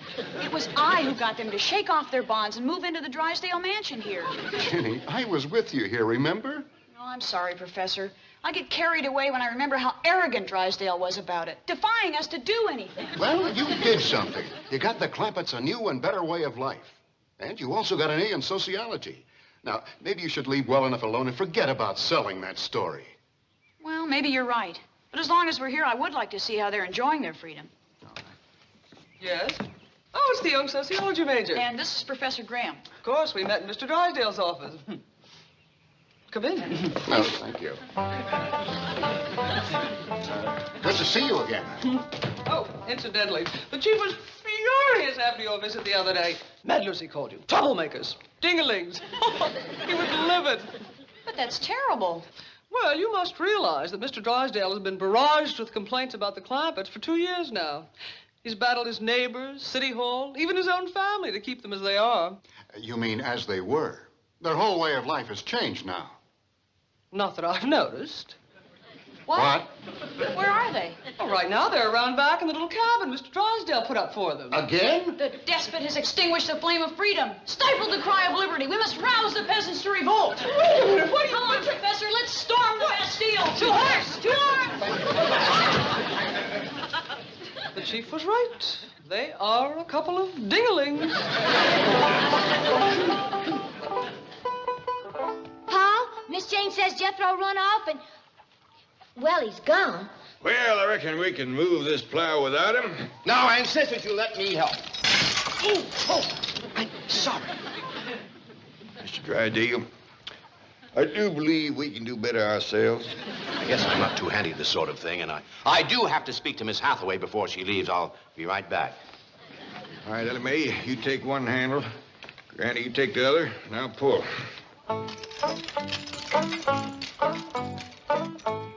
One, two, three, heave!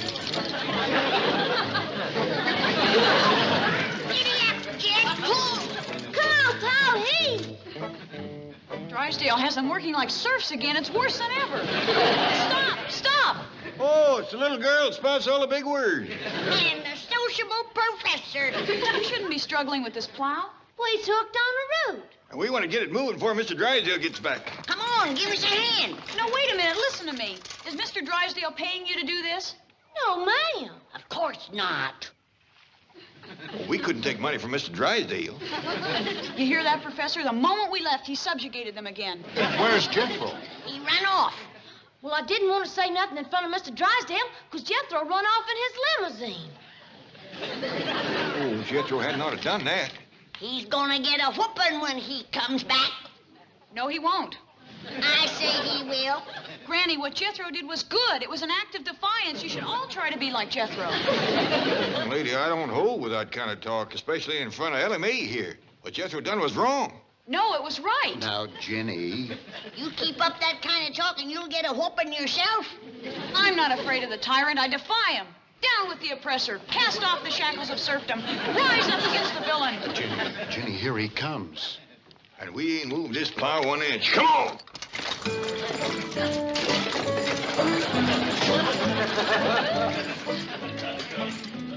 Are you two troublemakers back again? Yes, and we'll continue to come back as long as there are robber barons like you and a miserable hovel like this on the very edge of a $50,000 swimming pool. That hovel and that swimming pool are both on private property, and so are you.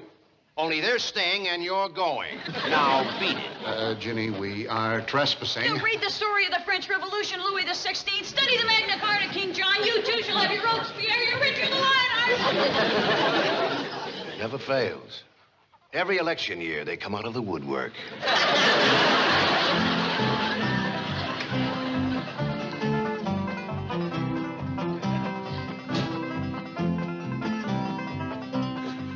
Hot diggity dog. You sure are more fun to drive than that old truck. Jethro. Noble Spartacus, I hail you. Well, I hail you, too. You have come back to lead your people in revolt. No, ma'am. I come back to eat and fetch Mr. Drysdale's limousine. Sure is a doozy, huh? Wish I could take Granny, Ella Mae, and Uncle Jed for a ride in it. You can, you shall, you must. Now, Ginny. Drive it around to the very door of that little cabin and speed your family away to liberté, égalité, and fraternité. Sure do my best, but I have trouble finding Anaheim, Azusa, and Cucamonga. Wait a minute, Jethro. No, don't wait. Strike now. Away, Spartacus. Fire up the torch of freedom. Yes, ma'am.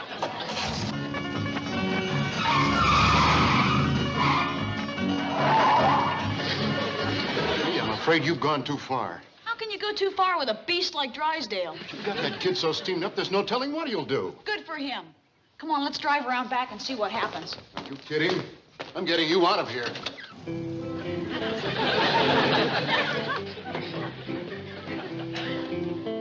Uncle Jed, Granny, Ellie Mae, come on! Come on, Granny. Jethro, what in tarnation are you up to? Hop in. I'm gonna fire up the torch of freedom. First, I'm gonna fire up the seat of your pants.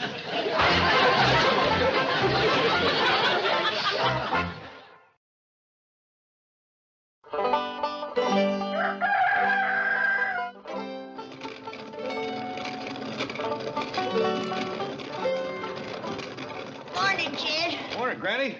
Sorry I overslept. Yeah, it ain't like you. Well, I was down to the cabin half the night trying to help Mr. Drysdale Trying to help him what? to get to sleep. Man can't sleep with troubles on his mind.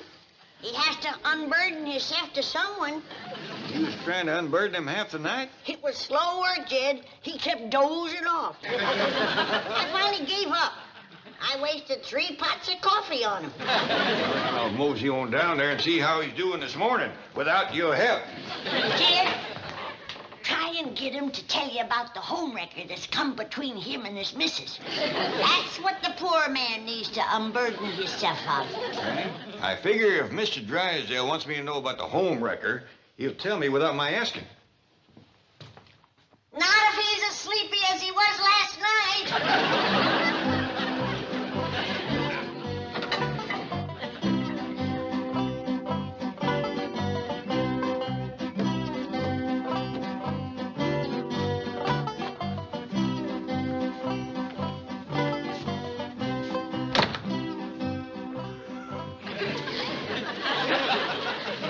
Hey, Buddy.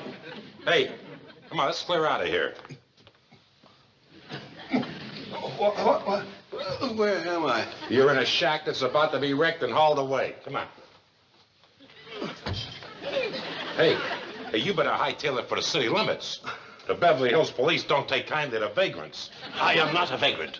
I am president of the Commerce Bank. Oh, well, we're glad to meet you. I'm president of U.S. Steel. Yeah. This is a real pleasure. I got identification right. Where'd I get these clothes? My guess would be the rag bag. No, I remember now. My suit was getting wrinkled, and Jethro gave me these, yeah. I got work to do, so hit the road. Here's 2 bits. Get some coffee. Now, wait a minute. Who are you? A1 Wreckers. I got a contract to move this eyesore out of here. Well, forget it. I know the law. You can't touch this cabin as long as I'm occupying it. By golly, you know, you're right.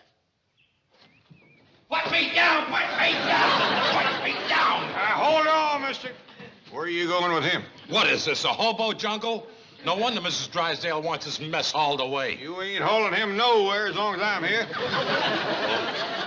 You tramps gonna gang up on me, eh? Be careful who you're calling a tramp, mister. You're asking for a fat lip. From who? Him, that's who. Let me have a talk with this fella. Okay, I'll be inside. He can't do a thing as long as I'm in there. Hold on, buddy. Let him go. He had a rough night. Now, can't you and me kind of straighten this out? What's to straighten out? Mrs. Drysdale got tired of looking at that old eyesore, so she called me. No offense, but when he is dressed up and combed and shaved, he is every bit as good looking as you. Maybe better. Before you come along, him and his missus was mighty happy. I didn't come along. Mrs. Drysdale called me. You old friend of hers? Never met the woman till yesterday. She saw my ad in the paper. You mean you advertised a wreck home? Got to stay in business.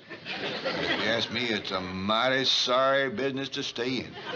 Look, Mac, I've wasted enough time now. Why don't you get out of my way and I'll do my job, huh? I reckon I can't let you do that. Okay.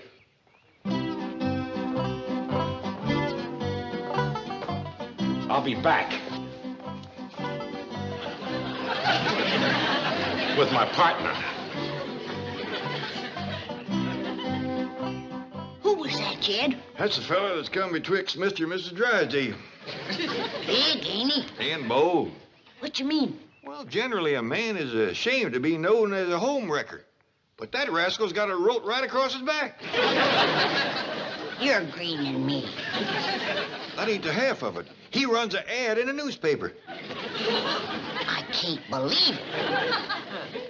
You ain't heard it all. He gets paid for busting up homes. Ain't there no limit to what these city folks will do for $1? Here's the ring. Did he leave? Yeah, but he said he's coming back with his partner. Don't you worry, Mr. Drysdale. We'll have to fight him off. No, I don't want to get you people involved. Really, I don't. Oh, that's what friends and neighbors is for. I'll go get Jethro to help. Oh, by the way, when Jethro gave me these clothes last night, he took my suit and said he'd have the wrinkles taken out for me. Well, I'll find him, Mr. Drysdale. We'll fight off them home wreckers. Now, Granny, no shooting, please. Buckshot is the only kind of talk them rascals understand. No, Granny. The law is on my side. As long as I occupy this... See, I've got an idea. You have a padlock? Yeah, there's one inside. Great, let me have it.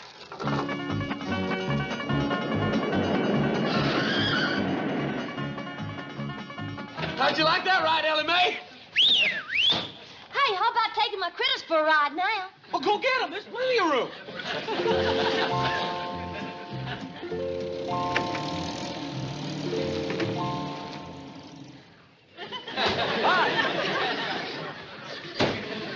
I told you that was Jethro who passed us doing 60. Shucks, this car will do better than that. Jethro, where'd you get those clothes? Oh, these are Mr. Drysdale's. Kind of little on me. That'll stretch the wrinkles out. Where is Mr. Drysdale? Oh, he's staying in the cabin now. Living there? Oh, he got throwed out of his house. I was afraid something like this might happen. Gee, Professor, I never dreamed they'd go that far. Let's hope they haven't gone any further. Come on.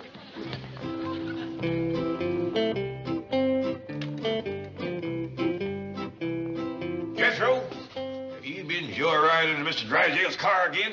Oh, yes, sir, Uncle Jed. And wearing his suit and his hat? Oh, look what you made me do.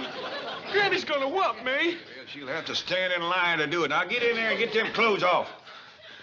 Fella tries to do the best he knows how. All he gets is yelled at and a hickory stick, putting her squeezed to death in a city suit. Excuse me for living. Oh, no. Even I didn't think they'd go that far.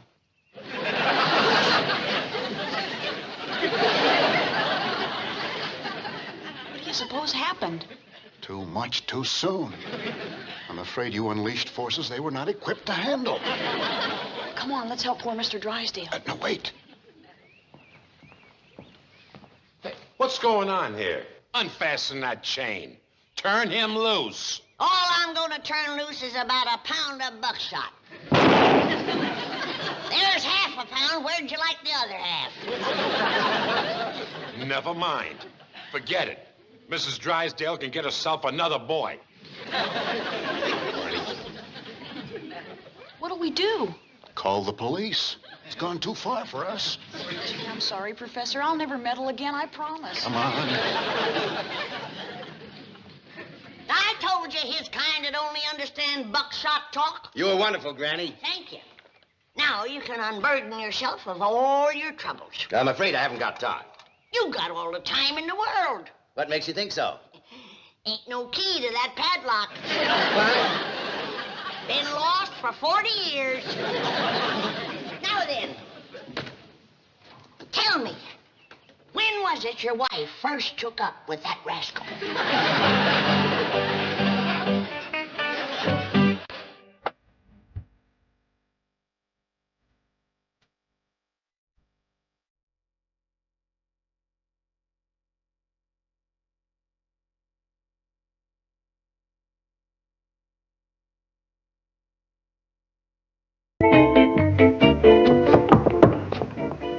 Chief, aren't you coming in?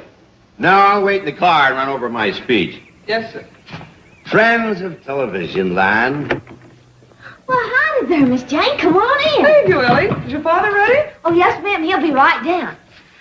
Hey, is Paul sure enough going to be on television? Oh, indeed he is, along with Mr. Drysdale, Mr. Brewster, and one of the richest oil sheiks in the world. Don't forget to wave to us, Jed. All right, Green. We'll be watching for you on the TV set. Well, now, don't get your hopes up. They ain't likely to show much of me when they got important folk like a sheep fella. Ain't that right, Miss Jean? Oh, on the contrary, Mr. Clampett, your meeting with the sheep will be the high point of the telecast. How come? It will be the meeting between two oil kings, east and west. Hey, Uncle Jed.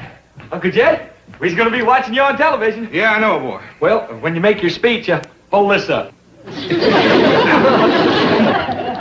I ain't gonna be making no speeches nor holding up no signs. Come on, Miss Jean.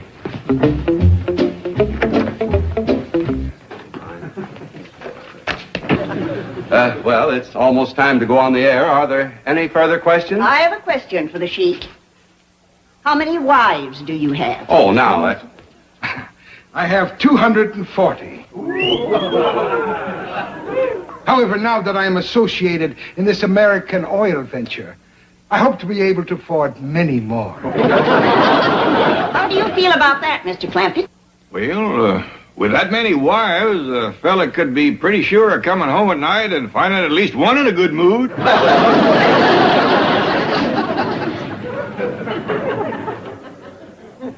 Please accept this for your wife. Well, thanks just the same, Mr. Sheep, but I ain't got no wife. Not even one? Well, Mr. Clampett is a widower, Your Highness. Ah.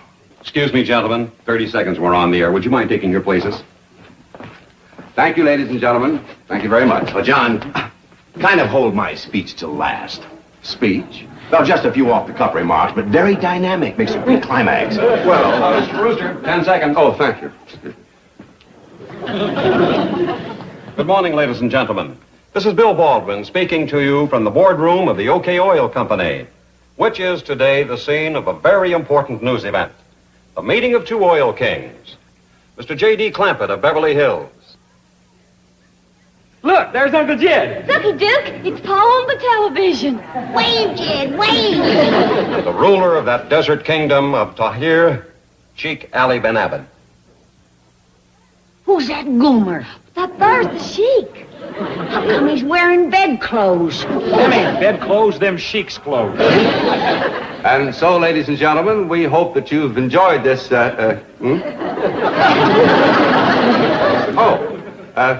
and now a few words from the distinguished president of the Commerce Bank of Beverly Hills, Mr. Melbourne Drysdale. Mr. Drysdale. 5 seconds. 4, 3, 2, 1, cut. Friends of television land, as a behind-the-scenes participant in this new oil venture, I've been asked to say a few... Where's everybody going? I haven't even gotten started. What about my speech? Go right ahead, Mr. Drysdale. I'm listening. Miss Hathaway, did you see what happened? Now, Chief, no tears. You don't want your mascara to run. You look handsome, Jed, but you forgot to wave. Well, I remember next time. What happened to Mr. Drysdale? We never did see him. Well, it seems... Uncle Jed! Huh? Uncle Jed, a present just come for you from the sheik. Well, open it up. Let's see what's in it. Oh, this ain't it. This just come with it. Yeah, the real present's outside. Well, fetch it in. Come on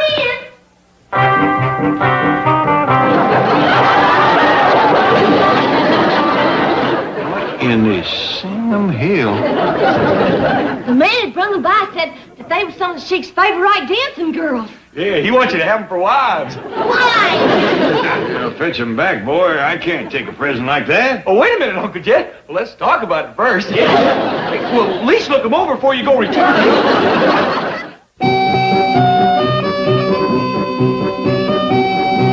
Stop that! No more hoochie-coochie. No more squirming. Stop that wiggling. Hold it. Now you stay right here. Ellie, let's go upstairs and get some clothes for them. I thought I told you to get to the kitchen. I like it better in here. let's get some decent clothes for them girls. You can see plumb through them flimsy things they're wearing. Yes,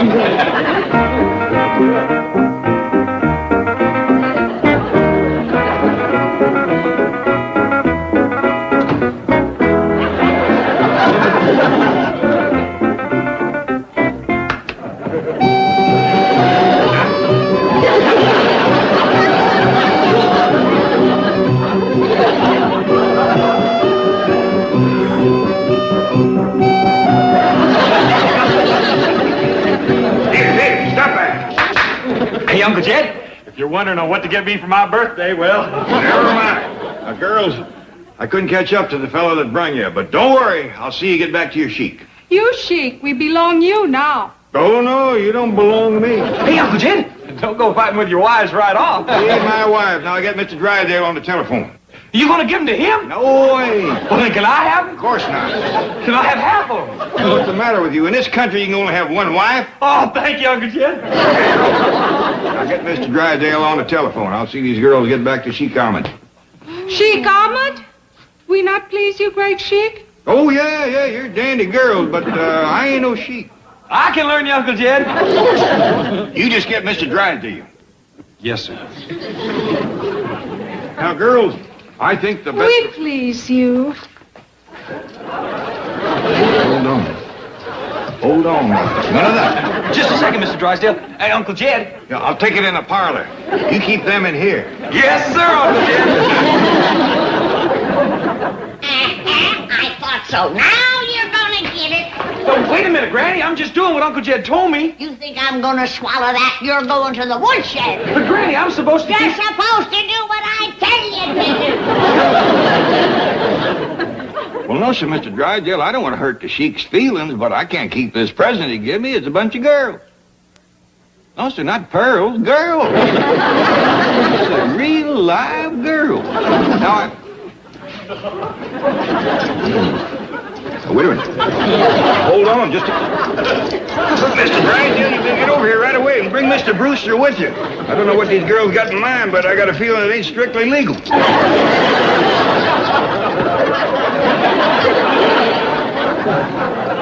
Now, let's consider this problem calmly. Above all, we must not offend the Sheik. I agree. So, what's the solution? Simple. Jed Clampett keeps the girl. Oh, I don't mean permanently. Just until the Sheik goes home a happy man. Then we split them up. There's a real shortage of domestic help, John. Those girls work for nothing. You can't be serious. Listen, this deal can mean millions to my bank. This deal can mean millions to my oil company, too. Good. Then we agree. No, we don't. Now, I think you'd better let me handle this. I let you handle my television appearance. A $40 makeup job down the drain.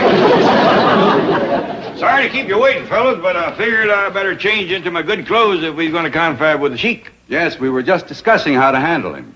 I'll handle him for you. I'll learn that rascal to run around wearing bedclothes and giving away girls. Oh, Granny, please. The Sheik cannot be insulted. Just give me half a chance. Why don't you go help Ellie Mae change into a nice dress? She's done changed. Well, then check on the dancing girl. I got him locked in my room. Well, then check on Jethro. I got him locked in his room.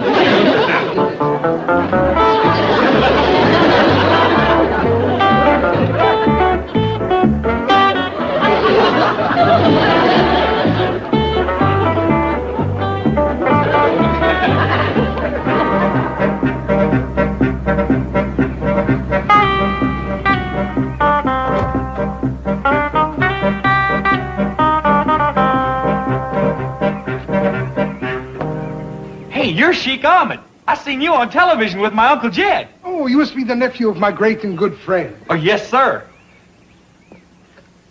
Please accept a small gift as a token of my esteem.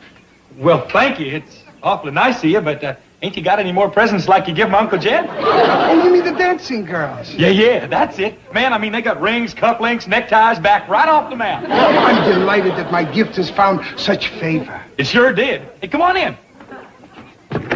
Boy, would I like to be around your place at Christmas, just to help wrap. Palace of my brother is very... By the beard of the prophet, what a vision of delight.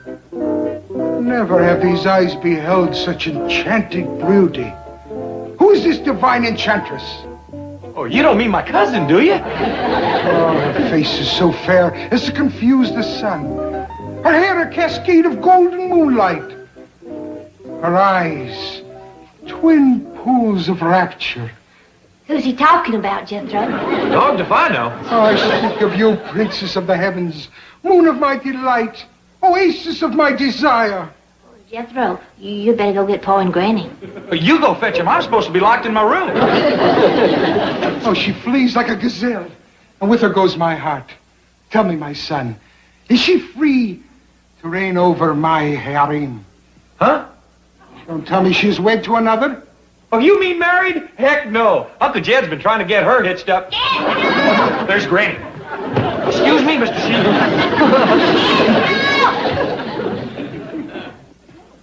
So it's you.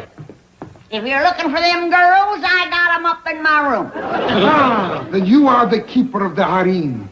I'm the keeper of everything around here. I would pay any price for the young gazelle that was here a moment ago. You will? 1,000 pieces of gold, 100 goats, 50 of my swiftest horses. Sold! I'll catch him for you.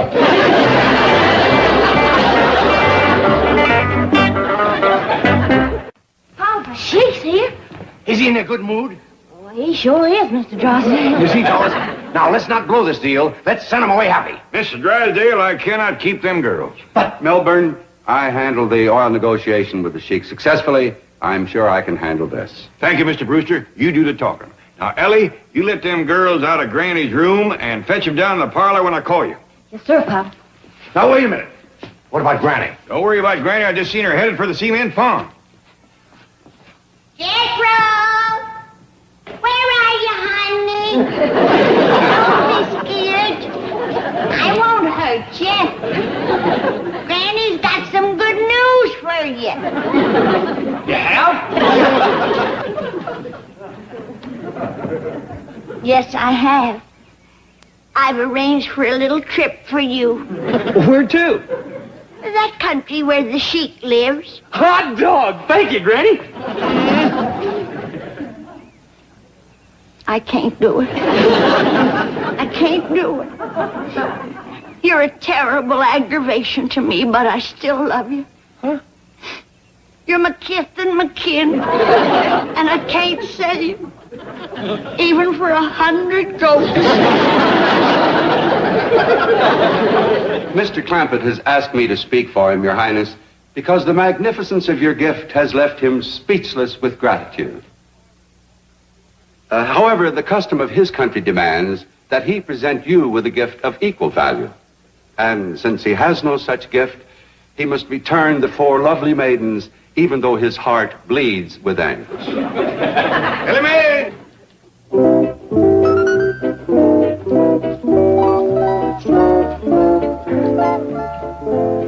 Let my brother's heart bleed no longer. He does possess a gift equal to mine. I do? What's that? This sparkling gem, this dazzling beauty. Oh, but Mr. Sheik, this here is my daughter, Ellie Mae. Sheik Ahmed, surely you're not suggesting that Mr. Clampett trade his daughter for your dancing girls? Of course not. I will add into the bargain 1,000 pieces of gold, 100 goats, 50 of the swiftest horses. Hold on. Sheik Ahmed, this is not a... Gentlemen, let's hear the man out. I think you and the girls better wait in the hall. Mr. Sheik, I reckon you do things a mite different where you come from, but my daughter ain't for sale at no price. You're a shrewd bargainer, Mr. Clampett. But hear me out. I will also give you 200 sheep. Hear that? Have you fellas priced lamb chops lately? Out of your mind. Buddy's been wanting to get Ellie Mae married. The Sheik's a good-looking fellow. With a little haggling, I'll bet we can get him up to 400 sheep.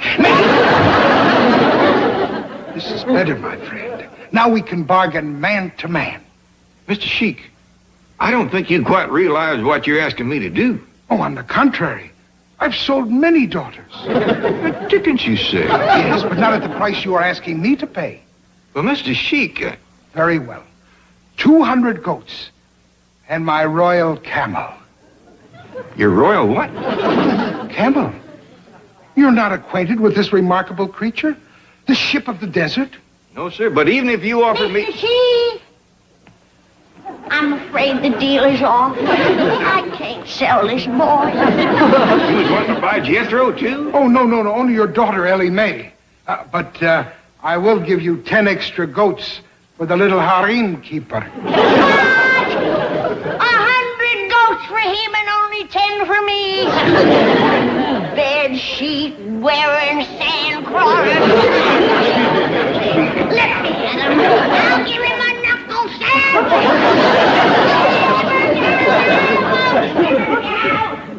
Never have I had such difficulty buying a simple little thing like a wife. You really want my cousin Ellie when you got all them pretty dancing girls?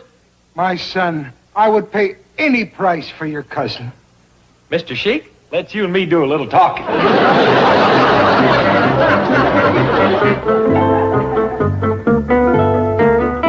John, will you listen to me? I did what you said. I came back to the office, and all of a sudden it hit me.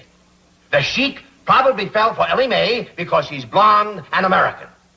So we substitute another blonde American girl. But I got one, and she's here now. Come in, Miss Hathaway.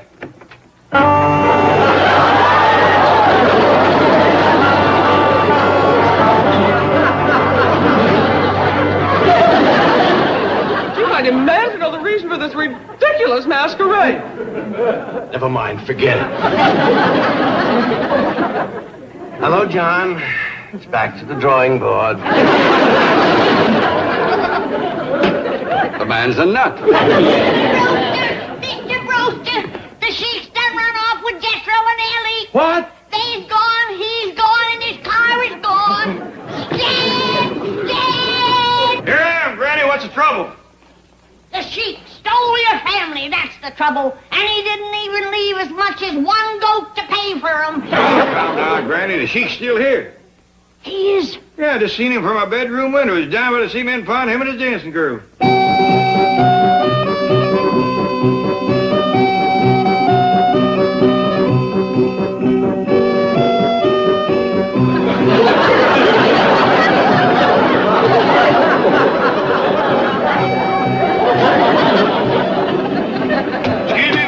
Could I talk to you for a minute? Is it real important, Uncle Jed? I'm awful busy. Jethro. It's Sheik Jethro. I'm telling you, this is the life. Where is Sheik Ahmed? What are you doing here with all this stuff and all these dancing girls? He gave them to me. It's part of the deal. What deal? I sold him Ellie Mae. You what? Man, did I drive a bargain. For one old girl cousin, I got all these jewels, these pillows, this pipe, plus a goat, a horse, a royal camel, and 15 dancing girls. 15? Well, yeah, these is just a down payment. You girls come along with me. Come on. Hey, wait a minute, Uncle Jed. Hey, listen. Wait a minute, Uncle Jed, listen. You can pick yourself 4 out of the next batch. Wait a minute, you get a good thing, everybody wants in on it.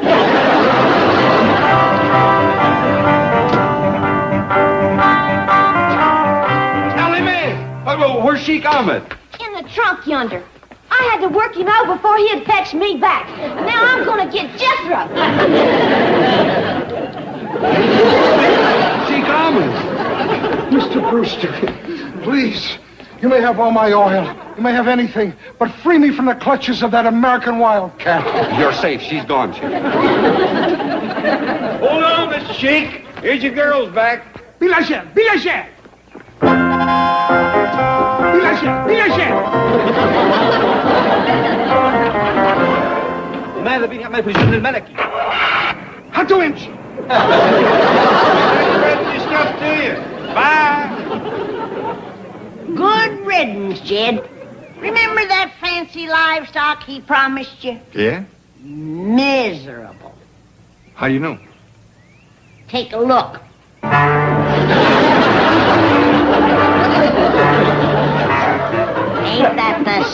best-looking horse you ever seen.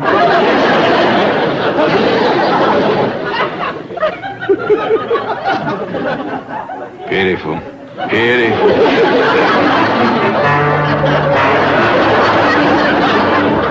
Go next door and wish Miss Drysdale's nephew good luck. This is his first day as a civilian. That's a spirit. Ellie knows we's beholden to the boy. Who's beholden? We's all beholden. The boy has been in the Air Force fighting. Fighting where? Fighting everywhere. Fighting who? Fighting anybody. I told you her meanness was in him. Granny, the boy has been in the service. It's his duty to fight our enemies. Well, then let him start with his aunt. She's the biggest one we got. Hey, look what I'm going to give that Air Force lieutenant for good luck. My buckeye, a rabbit's foot, and my dried frog. 50 cents a week allowance. I can't afford nothing else. Well, it ain't the gift, it's the thought. I'm gonna give him my lucky jackknife that I was toting the day I struck oil back in the hills. He'll like that, Paul. Well, it's the boy's first day working at Mr. Drysdale's bank. We all want to wish him well. I'm gonna give him a kiss, and Bessie's gonna give him this here banana.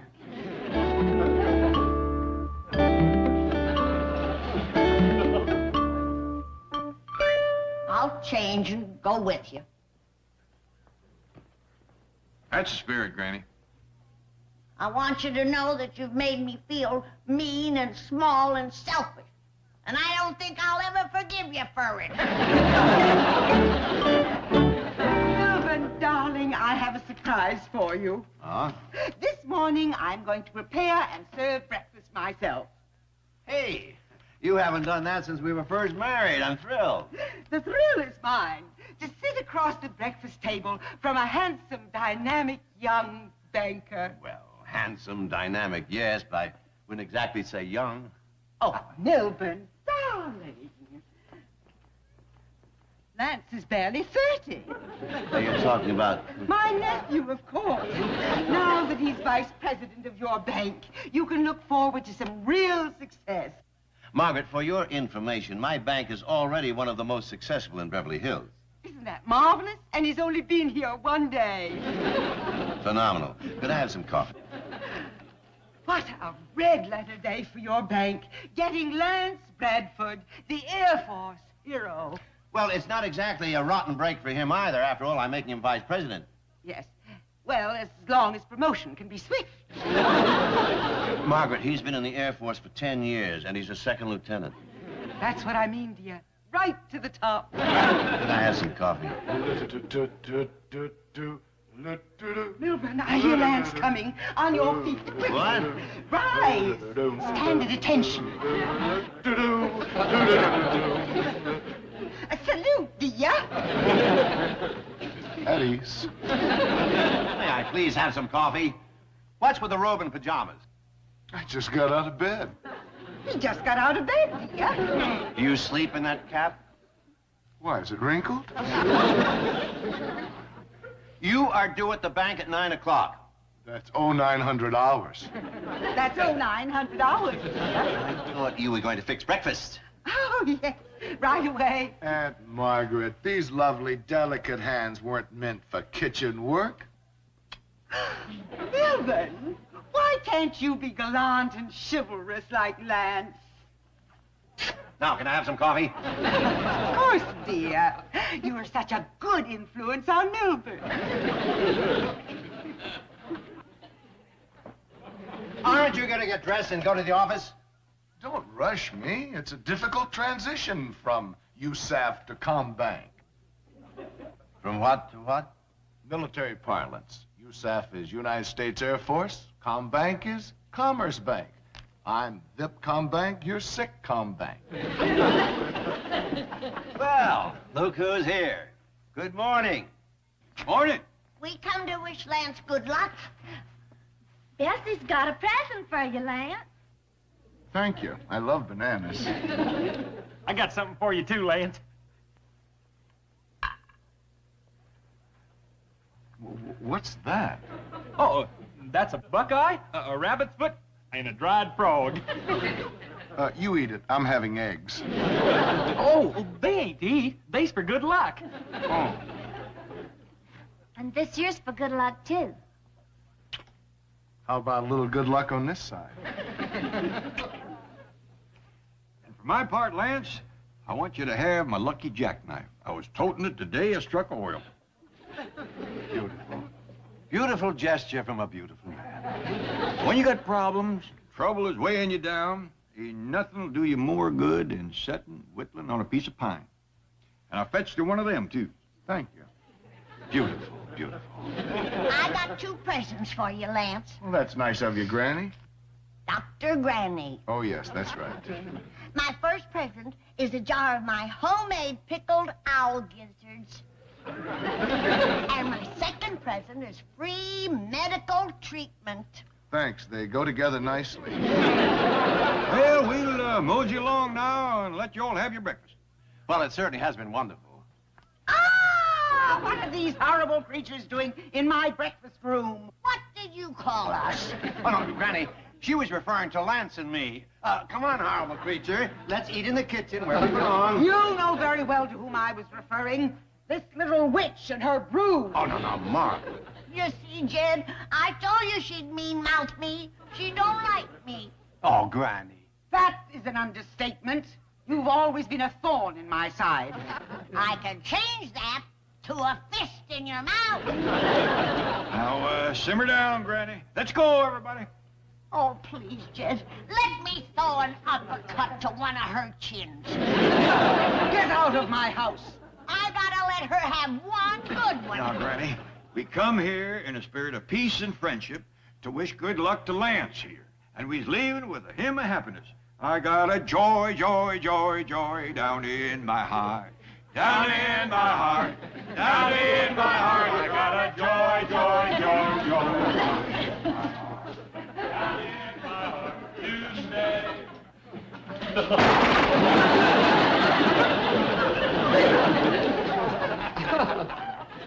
Now, I got a joy, joy, joy, joy. Down in my heart, down in my heart.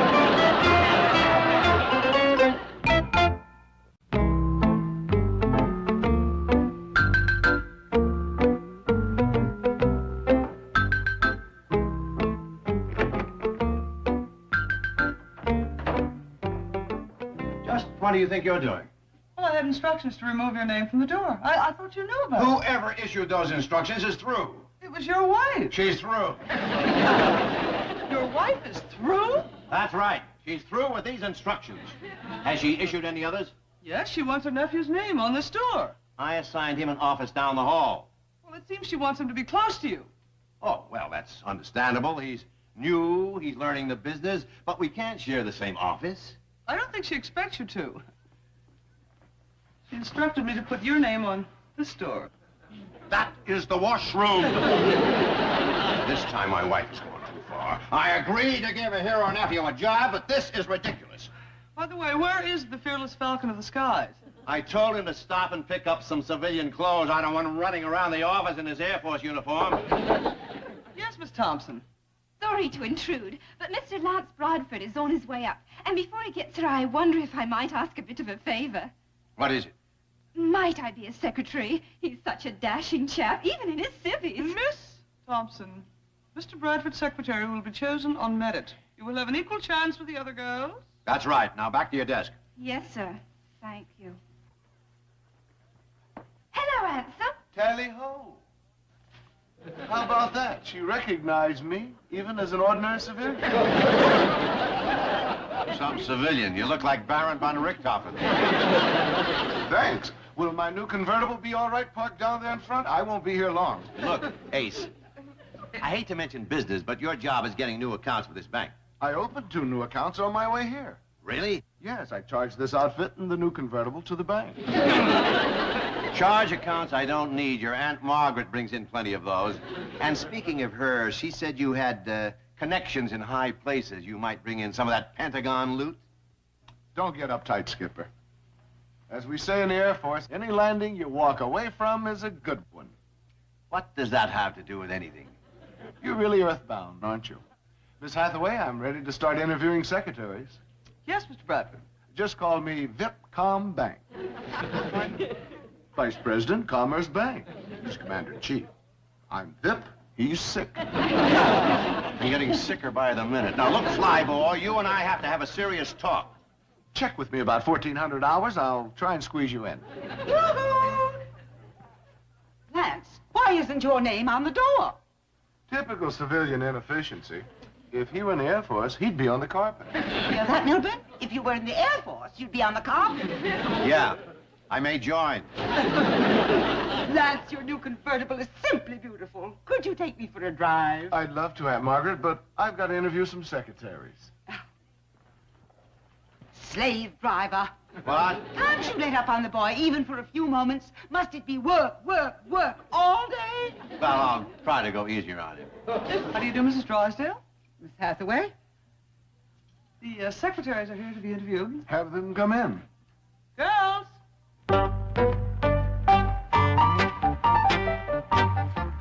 The duty calls, Aunt Margaret. You poor, overworked darling. Do try to lighten his burden, Milburn. Have a little pity on the boy. My heart goes out to him. You'll weather the storm, Lance, dear. You're from good stock. Thank you, Auntie. You will pick a girl with proper breeding. Naturally. Come along, tyrant. Where are we going? I want to discuss a raise and better working conditions for Lance.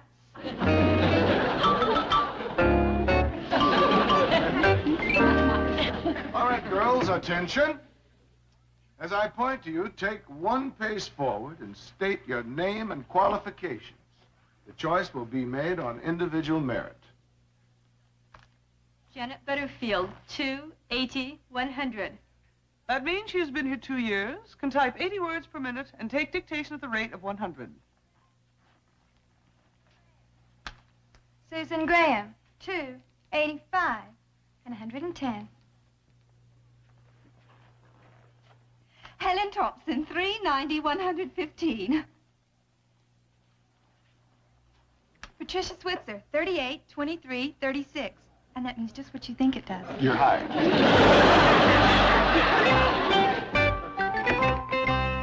Granny, where are you going? I'm taking some victuals over to Miss Drysdale. Victuals? Where are they? Right in here.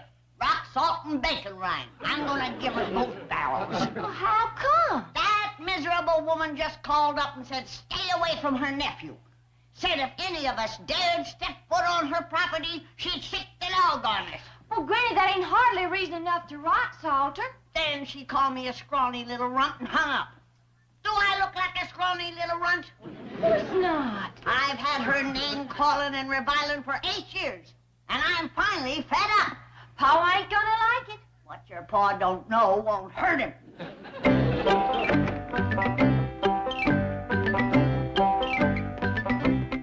Where are you going, Granny? What'd you say, Jed? Where are you going? Hunting. What? Yeah. There's a varmint in the neighborhood. What kind of varmint? Mean, Jed, mean. Ugly, too. Vicious thing. Sound like a coyote. She looks like one, too. She? It's a female. You aim to shoot her in a good dress? I don't care what she's wearing. Oh, so that's it. You're after Miss Drysdale. Oh, 8 years of name calling. I can't take it no longer. Sit down. Oh, please, Jed. Just let me give her one barrel. Nope. No. I'll give her a 50-foot running start. Nope. 100-foot. And you can hold my glasses. Well, now, holding your glasses is a real good idea. Hand me that gun, Jed. I can still salt her britches. Nope. I can't miss a target that big. Now, you go in the house and stay there till you cool off. Oh, Jed. And ask the good Lord to forgive you for your mean thoughts.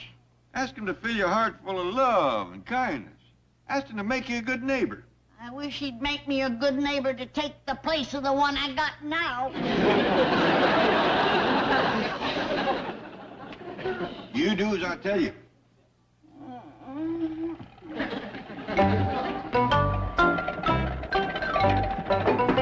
Hi, Uncle Jed. Hey, give me a hand with this big mirror, will you? What do you aim to do with it? I aim to take a good look at myself as quick as I put on my uniform. What uniform is that? Air Force. Oh, you joined the Air Force, did you? I'm fixing to. I seen the way them girls down at the bank made over that Lieutenant Lance Bradford. Yeah, something about a uniform catches the lady's eye. Wait till they see this rascal. Doggy, that is a fancy one. I reckon so. It's a uniform of a 4-star general. Oh, you're starting out as a general, are you? Why not? Didn't cost no more than a lieutenant's uniform, and a general gets a heap more pay. That's where the old 6th grade education really pays off. Who's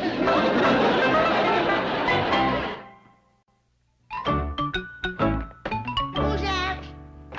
Me, Granny. Jed, can I have my glasses and my shotgun back? You could have had your glasses if you hadn't asked for the shotgun. What you mean? I'm afraid you still got in for Miss Drysdale. Well, I asked the Lord to fill my heart with love for the woman, like you said.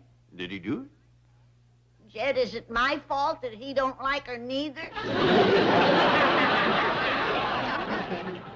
You just keep asking him to fill you with the sweet spirit of charity and kindness. Oh, Jed, please, can I have my glasses back? Not yet. I'll get to that woman if I have to crawl every foot of the way. I'll learn her to call me a scrawny little runt.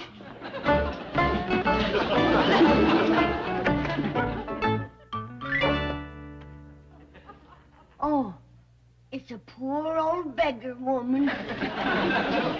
You look half starved. The Lord must have sent you to make me mend my ways. You wait here. I'll fetch you some victuals. It'll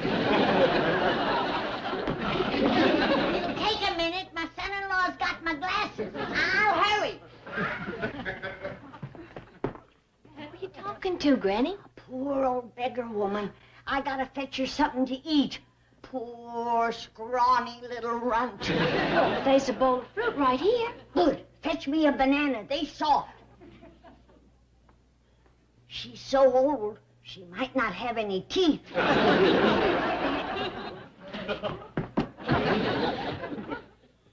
Here's a banana for you, dear. Oh, I see you already got one. Well, I'll eat this one myself. If you get hungry, you come on back.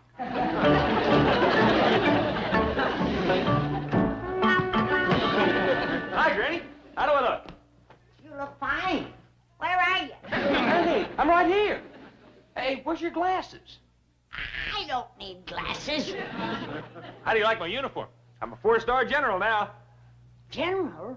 Yeah. And my pay sure is going to beat that 50 cents a week allowance Uncle Jed gives me. Good. This uniform is a real girl grabber. Got a lot of fruit salad on my chest. You always was a messy eater.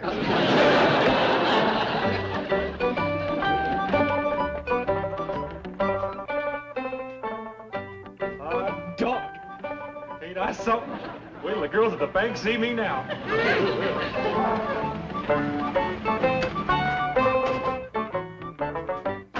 Say, that looks like an Air Force general. Wait here. Jethro. Oh, hi, Lance. What are you doing in this outfit? Ain't it a pity? Air Force general having to drive around in no wreck like this? You know what you can get for wearing a general's uniform? No, not exactly. But I bet it's plenty. Listen, buddy, they could send you to the stockade. I don't care where they send me, just so long as there's plenty of girls. Well, that's your problem. Mine's getting new accounts. Listen, I understand your Uncle Jed is worth $90 million. That's right. Do you suppose you could get him to put it in Mr. Drysdale's bank? That's where he keeps it now. Oh, boy, just my luck. I've got to get someone to open a new account, or that old goat will eat me out. I don't keep my money in Mr. Drysdale's bank. You don't? Would you be willing to? You fix me up with some of them pretty girls, and I'll put in my whole allowance. You mean it? All of it? Every penny. Come with me, Jethro. General. Introduce me as a big, important general. Don't worry, I'll give you a real build-up. Girls, I've got a terrific thrill for you. I'd like you to meet the biggest general in the Air Force. The ace of aces, the pride of the Pentagon, General Buzz Bodine himself. Oh, thrill!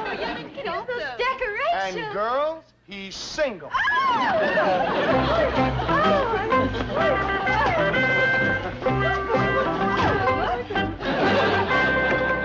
Where is he? I can't find him anyplace. You mean Lieutenant Bradford? I mean Lieutenant Goof Off. Where is he? He left in his convertible with Helen, Janet, and Susan. What? Well, he said it was a consolation for not getting the job as his secretary.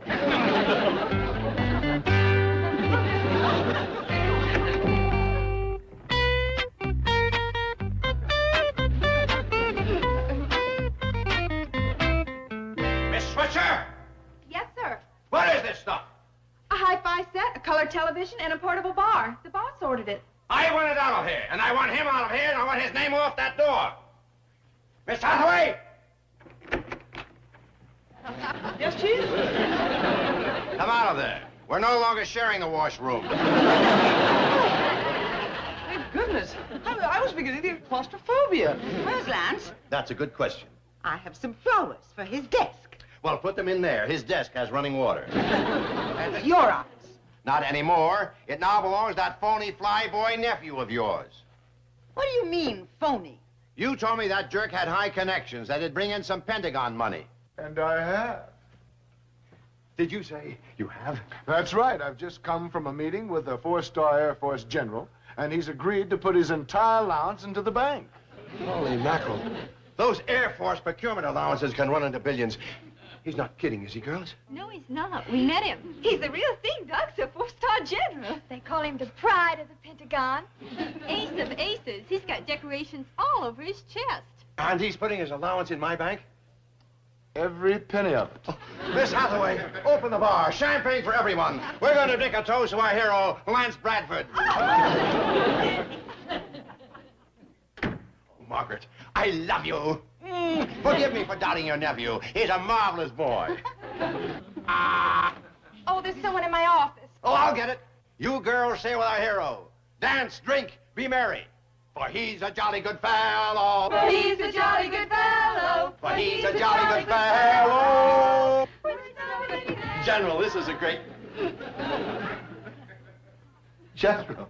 That's right, General Buzz Bodine, pride of the Pentagon. I told Lance to put my entire allowance in your bank. And here she is, the whole 50 cents.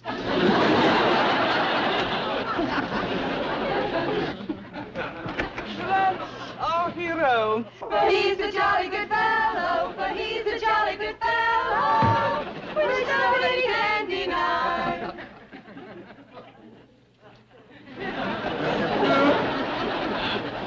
Look, everybody. Melbourne is having a fit of happiness. I know you're mighty upset that Shorty has been kicking up his heels, running around with girls, staying out late. But he's a guest in our house, and you can't just throw him out. You're right, Jed. Maybe I hadn't ought to do it. Good. You do it. Now, Granny. Well, Jed, it ain't so much Shorty staying out late and running around with girls. He's old enough to know what he's doing. But he's a bad influence on Jethro. He's got him doing it, too. Jethro's up in his room. He is? Yeah, I just heard him in there taking a bath and getting ready for bed. And here comes Shorty home, and it ain't even 10 o'clock. Well, I'll be. I'll just hustle these up to his room so you don't have to apologize to him. Thank you, Jed. I appreciate it. And I was wrong to lose my temper. We all make mistakes.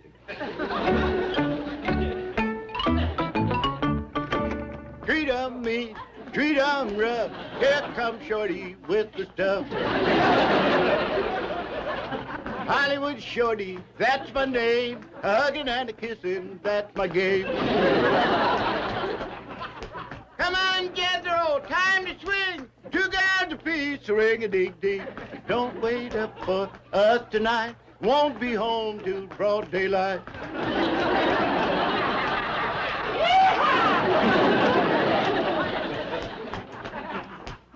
Like I said, Granny, we all make mistakes.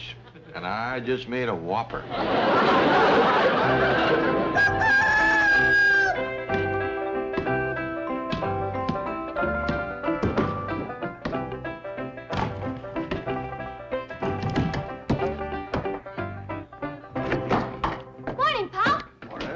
That axe sure sounds like you're getting a workout.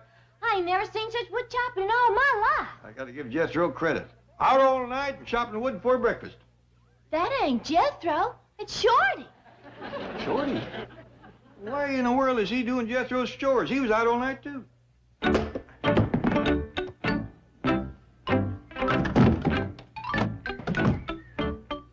I rest you a little bit now? Keep chopping.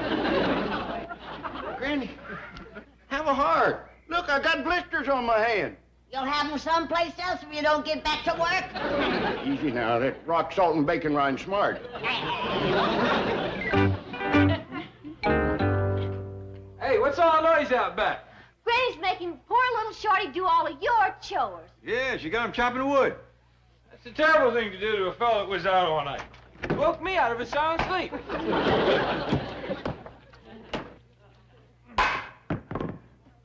Well, Jethro, am I glad to see you? Did you chop all this wood, Shorty? Every stick of it. Granny's been holding that shotgun on me for 2 hours, making me work my fool head off. Will you take over? Sure, I'd be glad to. I'll watch him, Granny. He makes a break for it. Give him both barrels. Salt his shanks for him. I will. As quick as he splits all that wood, I want him to spade up my tater patch. I see he does it. Jethro, after last night, I thought we was friends, pals. We is. Up to it, pal. I'll guarantee you one thing. Hollywood Shorty ain't going out tonight. The way you're working him, he'll probably go to bed right after he gets done eating supper. Correction, when he's done washing dishes. When I'm through with that bushy-faced little banty, he won't want to go no place but back to the hills where he belongs. I feel awful sorry for poor little Shorty. Me too, but ain't no use arguing with Granny. When she makes up her mind about something, she ain't easy to talk out of it.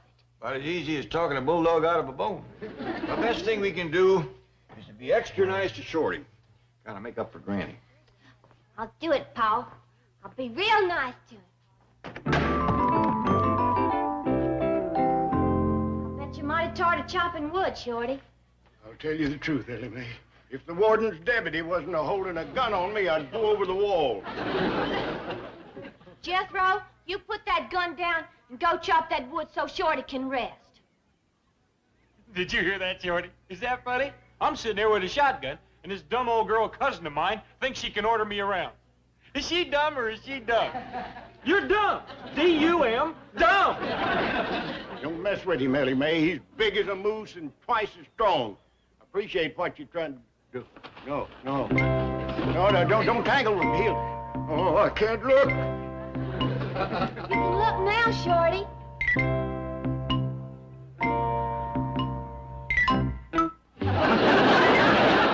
Like I said, Shorty, she's dumb. Awful strong, but dumb. Don't you call me dumb. Well, you are. How do you expect me to chop wood hanging up here? Granny around? No, come on in, Shorty. Listen, Jed, I'm going down to Miss Drysdale Bank and draw out my money. How come? Well, this Hollywood nightlife's kind of expensive. Them 4 girls last night cost me a bundle. Was them girls from Mr. Drysdale's secretarial pool? No, that's what you call go-go dancers. Go-go? And before I knew it, my money was gone. You know, when I was dating them secretaries, Mr. Drysdale's, things was different. Them girls was so crazy about me, they spent their own money. They dropped you kind of sudden, didn't they? Right in the swimming pool. And just 'cause I said I like to play checkers. Don't hardly seem reason enough. It's true. They're clustered around me saying what a perfect husband I'd make, and like a darn fool, I confessed I had a weakness. What a husband he's gonna make for some lucky girl. He sure is. Like, wow. He's absolutely perfect. Now, wait a minute, girls. Let's be honest. Nobody's perfect. I got my faults just like anybody else. Not you, Shorty. No, it's true. I got one overpowering weakness. Well, what could it be? Tell us. So I told them about my craving for checkers, and they just picked me up and throwed me in the pool. It's puzzling. Excuse me, Chief. These girls are here from the secretarial pool to collect their bonus. What bonus? The bonus you promised us for being nice to Shorty Kellums. You threw him in the swimming pool. You call that being nice? But that was after you told us he didn't have any money. We were being absolute dolls, and then you called us aside, remember? Party's over. That clown hasn't got $200 million. He's got $200. Oh. Get your things. Back to the bank. Oh. Girls, I didn't get to tell you my weakness. It's checkers. Sometimes I wake up in the middle of the night with an overpowering desire for a game of checkers. Okay, so I told you we didn't have any money. You didn't have to throw him in the pool. We settled for that. Gloria wanted to drown him. Girls, you've just used up your coffee break. Back to your desk. No bonus? No bonus. Scram. Oh. You know, you're a bit of a rotter, you are. I was counting on a few extra pounds to help me out. You're from England. That's right, London. And you'd like a few extra pounds? Oh, I'd love it. Eat lots of starchy foods. Chief, that was the cheapest, rottenest, most despicable act I have ever witnessed. Thank you. I feel if a thing is worth doing, it's worth doing well.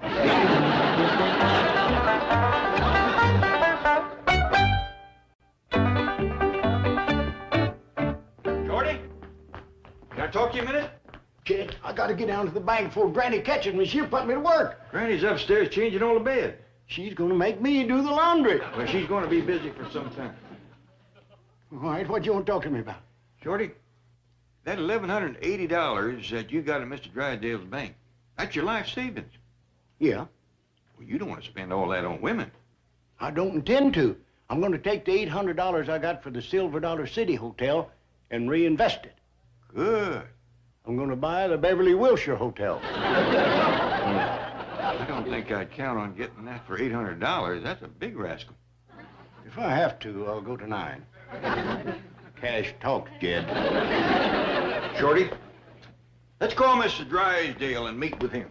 He's awful smart about money matters. All right, but I'm still taking my money out of his bank. Only put it in because the secretary's so sweet to me. Now they've turned sour, I'm getting it back from the old miser. Mr. Drysdale? Mr. Drysdale? This here is Jed Clampett. Oh, yes, Mr. Clampett. What can I do for you? Could Shorty Kellums and me come down to see you? Why, of course. Listen, I know you got a secretarial pool down there. That's right. You tell them 4 girls of yours not to throw me in it. They like to drown me yesterday. That the reason you and Mr. Clampett are coming down here? Yeah. Well, listen, if I get them to call and apologize, will that satisfy you? No, he's coming down to draw out the money. What? The whole kit and caboodle. You right down, Mr. Drysdale? Mr. Clampett, don't take your money out. Mr. Clampett, I'm sorry your friend got thrown in the pool. Please, Clampett. Never mind the sweeping, Ellie. Shorty'll do it after he's done with the washing and ironing. Well, Shorty ain't here, Granny. What? Oh, yeah. I forgot. Listen to that little goomer go at it.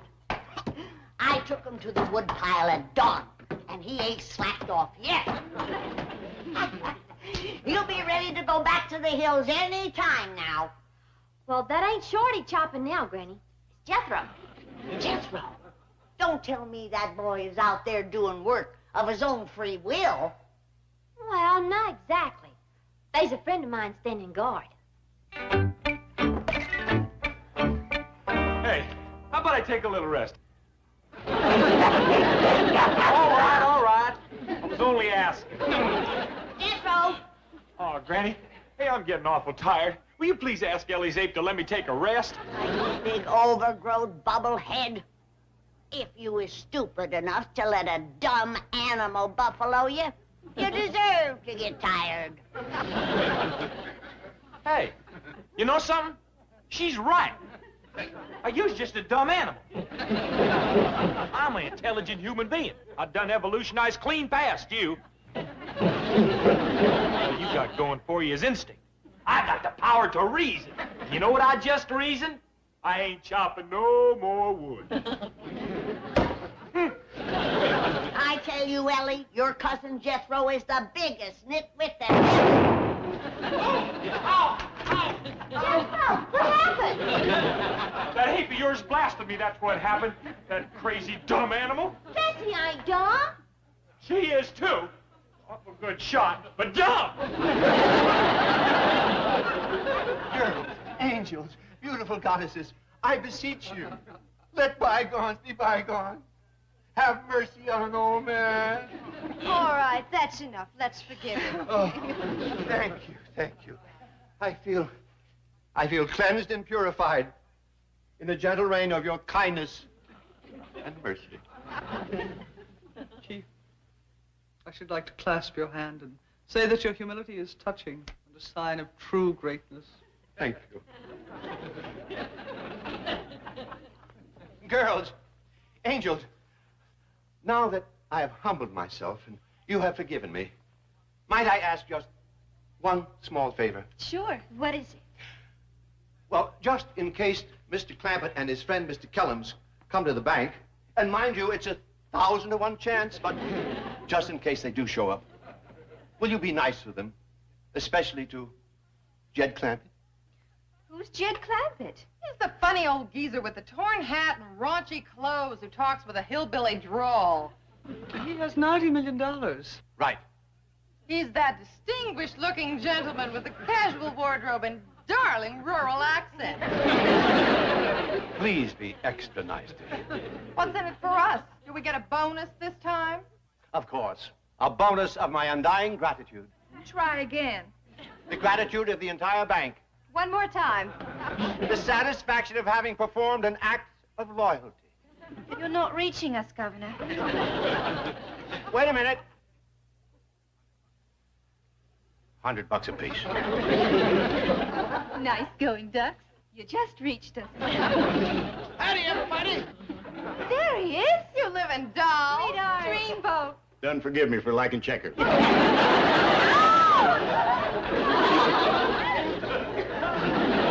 Girls, you missed me. Here I am. Girls. You know something, Miss Hathaway? Once you're branded as a checker player, you're through in this town.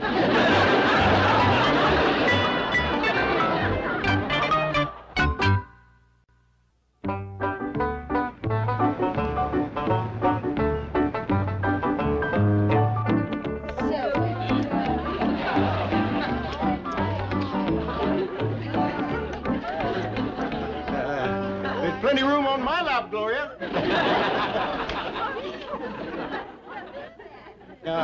Listen, girls, what if I was to tell you I'd never play another game of checkers as long as I live?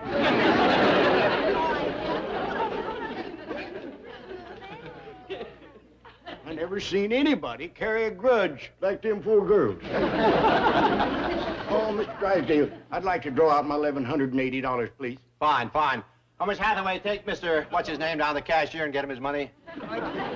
Oh, just one question.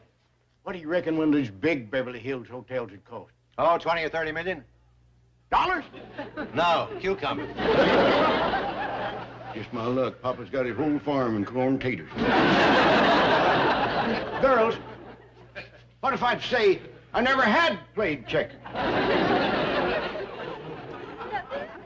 Just ain't my day.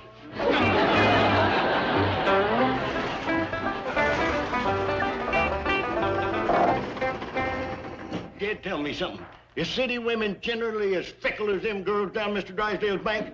Well, I wouldn't know about all city women, Shorty. But I got to admit, them 4 is fickle. Friendly, but fickle. So, Hollywood Shorty, it ain't enough that you led Jethro down the wrong path. Now you're taking Jed out, hooting and hollering and running around with wild women. Granny, we just went down to Mr. Drysdale's bank to talk a little business. Oh? Since when did Mr. Drysdale start wearing lipstick?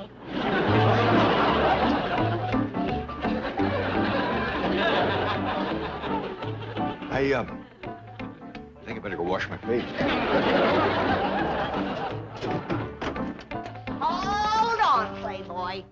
you got something to wash, too. Me? You. You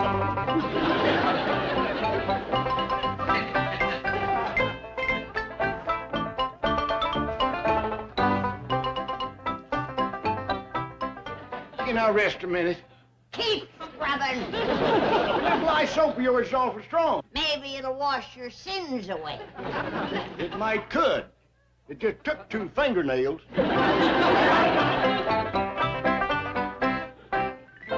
Granny, we got a washing machine out there. I got one right in here. Hold the gun on him, Jed. I'm going out back. Stake out my garden. I'm gonna have him plow. Quick as he's done ironing. I'll watch him. Kid, if I'm going to do any plowing, I want to do it back home on Papa's farm, where there's room for a couple of 100 acres of cucumbers. Things are worth their weight in gold.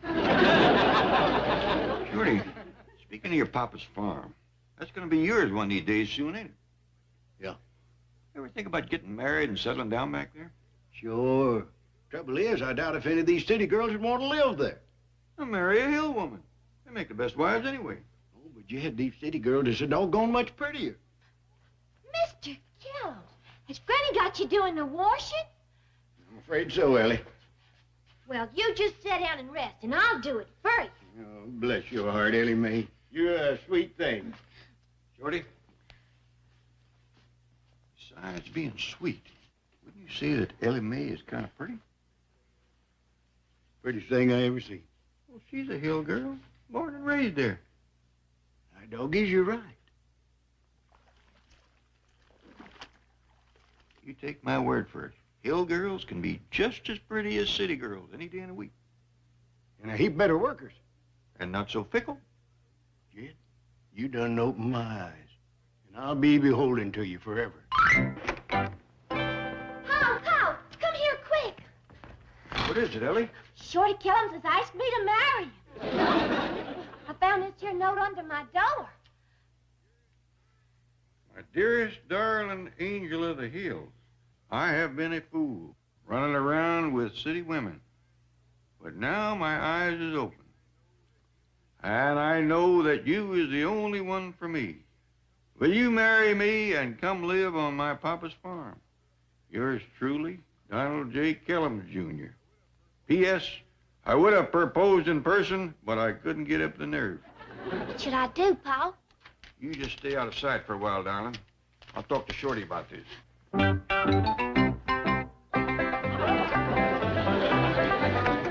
Hey, Shorty. You better hurry up with that there iron. Granny's laid out a garden for you to plow. Must be 2 or 3 acres. Jethro, that has got to be the meanest little woman that ever lived. Shorty, you mind coming over and sitting down for a minute? You and me has got something serious to talk about.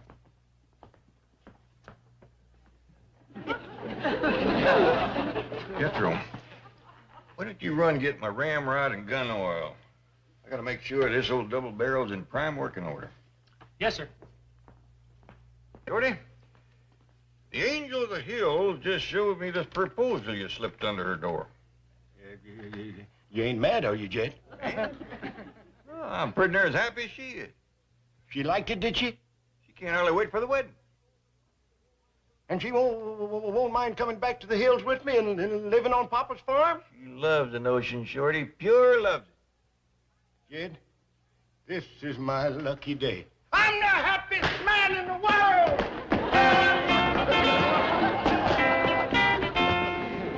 Congratulate me, Jethro.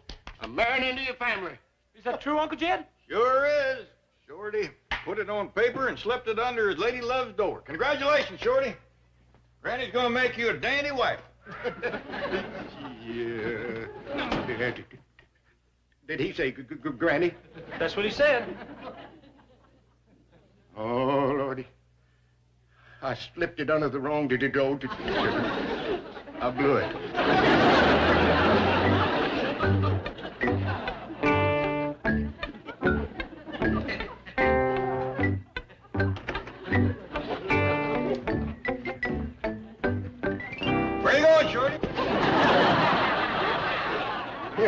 Yeah, I see you're about to leave. You wasn't fixing to run out on Granny, was you? No. Oh, I bet I know. You're going back to the hills to fix up that old farmhouse for a honeymoon cottage, and then you're going to send for your bride. You took the words right out of my mouth.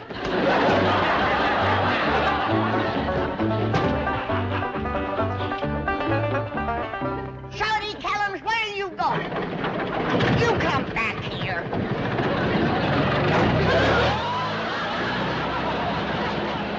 He ain't running out on that plowing job. I'll get his tires as he goes through the gate. Now, Granny, leave him be. He's going back to the hills like you wanted. Wonder what made him decide to leave so sudden. I think it was something I said.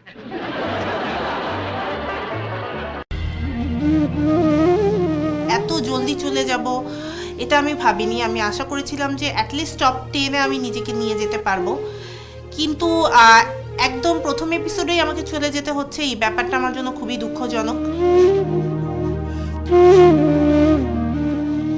বিন্দুমাত্র দুঃখ আমার নেই, কারণ আমি আমার কমতিগুলো জেনে গেলাম। আমি অবশ্যই এখানে আবার আসবো। আমরা পুরো দেশ থেকে বাছাই করে নিয়ে এসেছিলাম সেরা 20 প্রতিযোগীকে। তাদের মধ্য থেকে আজ বিদায় নিলেন 2 জন প্রতিযোগী, বাকি রইলেন 18 জন। এবং এই টপ 18 পার্টিসিপেন্টকে সঙ্গে নিয়ে আমরা এগিয়ে যাব আমাদের পরবর্তী চ্যালেঞ্জগুলোতে। Congratulations to all. বিজ্ঞ বিচারক, আমার মনে হয় বিদায় নেবার আগে আরেকটি বিশেষ কাজ বাকি রয়ে গেছে, right? Black scarf. Black scarf. স্ক্রিনে চোখ রাখি, দেখা যাক কে পাচ্ছেন এবারের চ্যালেঞ্জের black scarf. 29.6 out of 30. Congratulations, Kumu.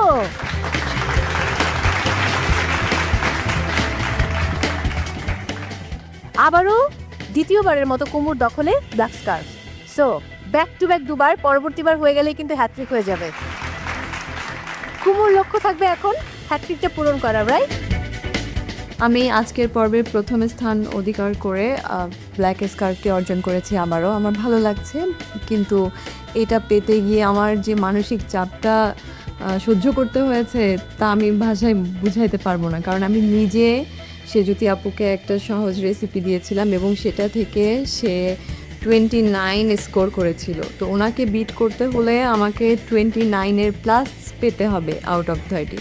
এটা যে কত বড় একটা মেন্টাল প্রেশার ছিল আমার জন্য। কংগ্রাচুলেশনস কুমু। বিজ্ঞ 3 বিচারক, এবার বিদায় নেবার পালা, আপনাদের অনুমতি প্রার্থী। অবশ্যই। দর্শক, শেষ হলো আমাদের দ্বিতীয় চ্যালেঞ্জ স্বাদের বিশ্বভ্রমণ। এবং এই স্বাদের বিশ্বভ্রমণের মধ্য দিয়ে মনে হচ্ছিল যে আমরা একটা ইমোশনাল জার্নি শেষ করলাম। বিদায় নিলেন 2 জন পার্টিসিপেন্টস, ডক্টর মুনিম এবং মাইমুনা। বাকি রইলেন 18 জন এবং এই 18 জনকে নিয়ে আমাদের নতুন জার্নি শুরু হচ্ছে, নতুন চ্যালেঞ্জ শুরু হচ্ছে। সো সেরা রাঁধুনি নিয়ে আপডেটস পেতে হলে চোখ রাখতে হবে সেরা রাঁধুনির ফেসবুক পেজ এবং ইউটিউব চ্যানেলে, সেই সঙ্গে মাছরাঙার ইউটিউব চ্যানেলে। সবাই অনেক ভালো থাকুন, দেখা হচ্ছে আবারও সেরা রাঁধুনি রান্নায় শ্রেষ্ঠত্বের লড়াই সিজন 8-এ।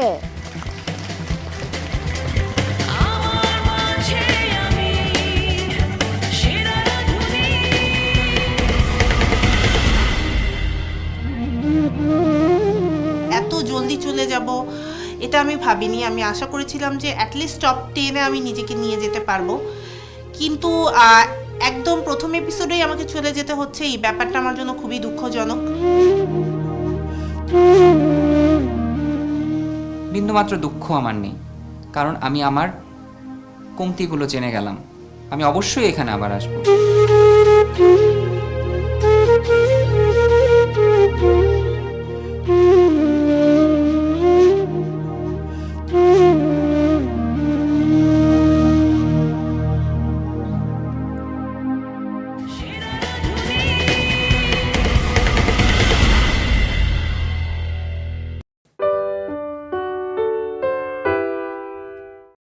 কি এটা?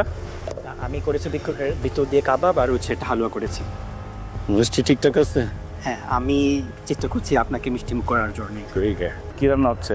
পিঠের লাড্ডু আর সাথে আছে আমার বিটরুটের momo.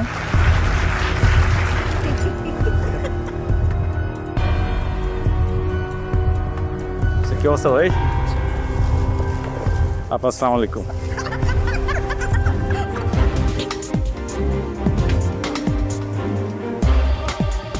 I am really worried দিবার জন্য ও একটা নষ্ট হয়ে গেছে একটা কোন নষ্ট হয়েছে ফুল বুঝতে পারেন ফুল পুড়ে গেছে ডেজার্ট অ্যান্ড আমি যখন ওকে জিজ্ঞেস করছি দুটো হবে তো দুটাই মনে হয় সে তামান্নাটা আমার কাছে অনেক ইন্টারেস্টিং মনে হয়েছে তামান্নাকে তিবেতে স্যুপ করতেছে বিটরুট দিয়ে ক্যারট দিয়ে হয় ইউজুয়ালি ওটাকে বিটরুট দিয়ে করতেছে ভালো তো হ্যাঁ ভেরি নাইস অল্টারনেটিভ দিনা করতেছে একটা ডাম্পলিং সুন্দর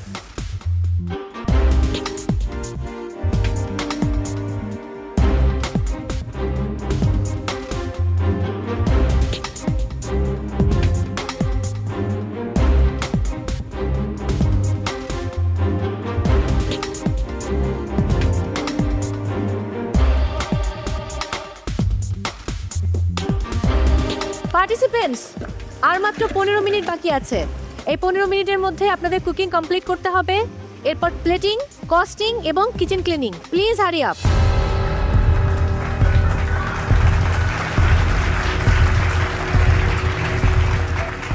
কি অবস্থা কি রান্না হচ্ছে বিটরুটের লাড্ডু আর সাথে আছে আমার বিটরুটের মোমো থ্যাংক ইউ হ্যালো কি ভয় লাগছে না এটা কি এটা হচ্ছে একটা সালাদ যেটা হচ্ছে চিজ আর বিভিন্ন রকম ভেজিটেবল দিয়ে এটা হচ্ছে যে আমাদের বিটরুটের যে মানে একটা ব্যাড একটা ফ্লেভার থাকে এটা আমি হচ্ছে স্ট্রং ফ্লেভারটা খুব ভালো করে বয়েল করে ভিনেগার দিয়ে এক্সট্রি করে দিই best of luck thank you কি অবস্থা ভাই কি এটা আমি করেছি ভিতর দিয়ে কাবাব আর হচ্ছে একটা হালুয়া করেছি মিষ্টি ঠিকঠাক আছে হ্যাঁ আমি চেষ্টা করছি আপনাকে মিষ্টি মুখ করার জন্য ঠিক আছে থ্যাংক ইউ ওকে আসসালামু আলাইকুম আরে বাহ আসসালামু আলাইকুম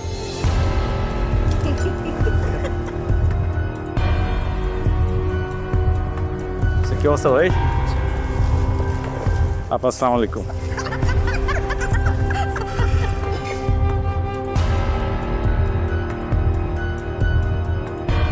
কেমন লাগলো এই তিনজনকে দেখে প্রথমে যখন ঢুকি তখন আমার ভিতরে একটা ভয় ভয় করছিল এবং আমি এদের কথা চিন্তা করছিলাম এদের না জানি কতটা ভয় করছে হ্যাঁ ফাইনালি আমরা আমাদের আজকের অতিথি বিচারককে পেয়ে গেলাম খুবই ভালো লাগছে প্রোডাকশন একটা চেয়ার লাগবে মঞ্চে না চেয়ার লাগবে না অনেক দূর থেকে এসেছি অনেকক্ষণ গাড়িতে বসেছিলাম কোনো অসুবিধা নেই ওরা বসুক আপনার তোমরা বসো না আমরা দাঁড়িয়ে আছি আপনি চাইলে দেখে আসতে পারেন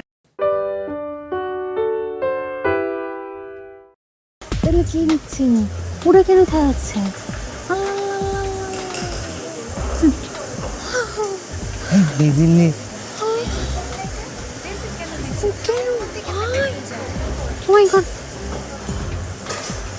লেবু কেন কামড়ে দিচ্ছে লেবু কেন পড়ে দিতে বলছে সময় হয়েছে রাজনু স্টোরে যাবার এবং সেখান থেকে আপনাদের কি কি ইনগ্রেডিয়েন্টস লাগবে সেটা নিয়ে আসতে হবে আর বরাবরের মতো আমাদের সময় 15 মিনিটস সো আপনাদের সময় শুরু হচ্ছে এখন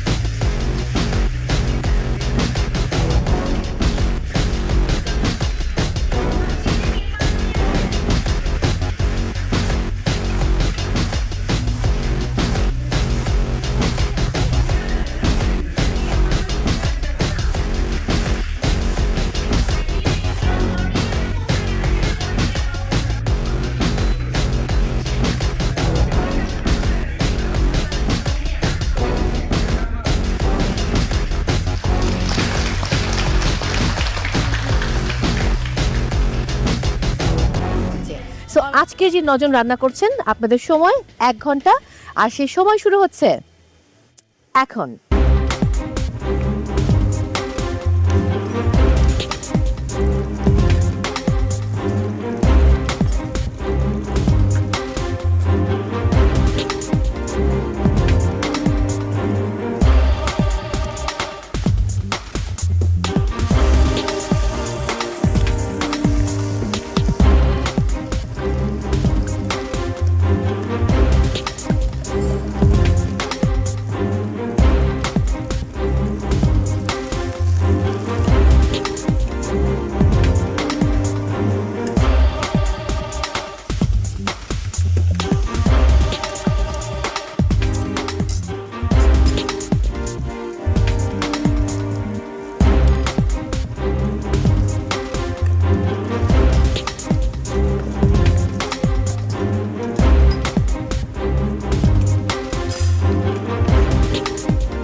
কি নিচ্ছি পুরো কেন খাওয়াচ্ছে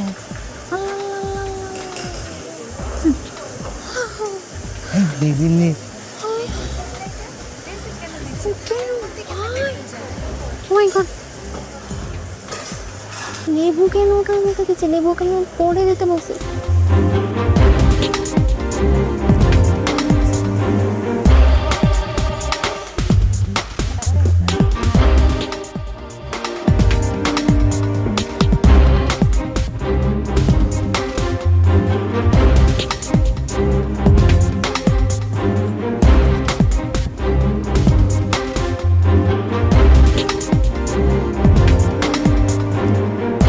পার্টিসিপেন্টস আর মাত্র 30 মিনিটস বাকি আছে অনলি 30 মিনিটস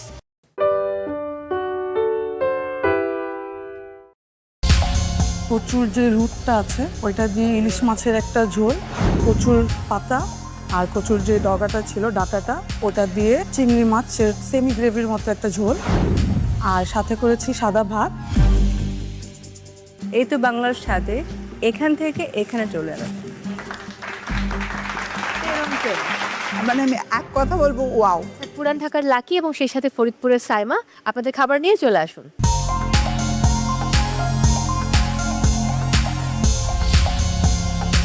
আজকে বানিয়েছি সাদা ভাত কচু দিয়ে ইলিশ মাছের পাতুরি আর কচু ঘোটা সাথে কচু ভাজা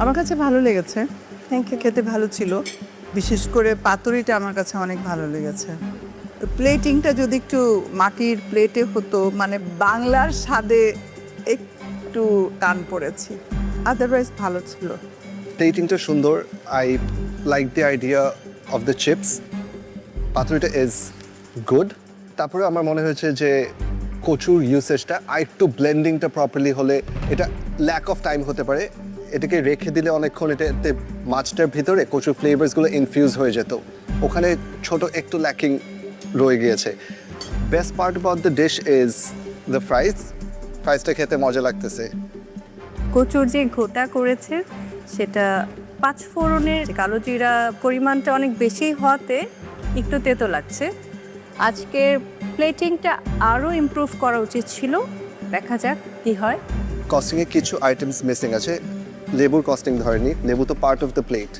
রাইট এই যে ডিটেলসগুলো মিসিং আছে এখানে কিউ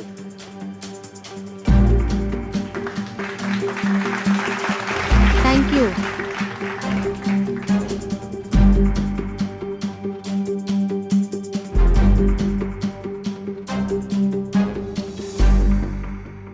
এবারে টিম এইচ ঢাকার সেজুতি এবং জয়পুরহাটের কুমো আপনাদের রেসিপি নিয়ে দ্রুত চলে আসুন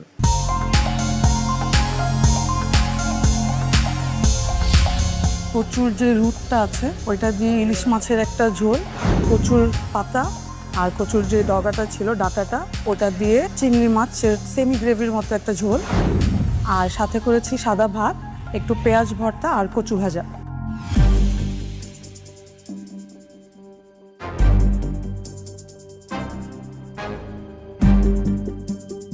You guys understand food, you guys understand cooking, you guys understand ingredient.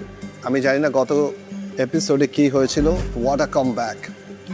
Wow What a comeback. Thank you very much মানে আমি এক কথা বলবো ওয়াও সব কিছু অসম্ভব সুন্দর এবং কচুর যে ডোগাটা যেটা ওটা এত ফাইনলি মানে পুরো মুখে দেওয়াতে মেল্ট হয়ে গেল ভিতরে উপরের বাগারটা ভালো ছিল আর মাছের সাথে যে কচুর যে কাঁটাটা আমি বলেছিলাম যে হাফ মুন আসলে সেটাই হয়েছে সব কিছু everything was very nice fabulous thank you আমার আর কিছু বলার দরকার আছে বললে ভালো হয় এটাই বিশ্বাস হচ্ছে না যে গত পর্বে আপনারাই ছিলেন ওই ডিশটা আপনারা প্রেজেন্ট করেছেন এই পর্বে আপনারাই সেম এই তো বাংলার স্বাদে এখান থেকে এখানে চলে এলাম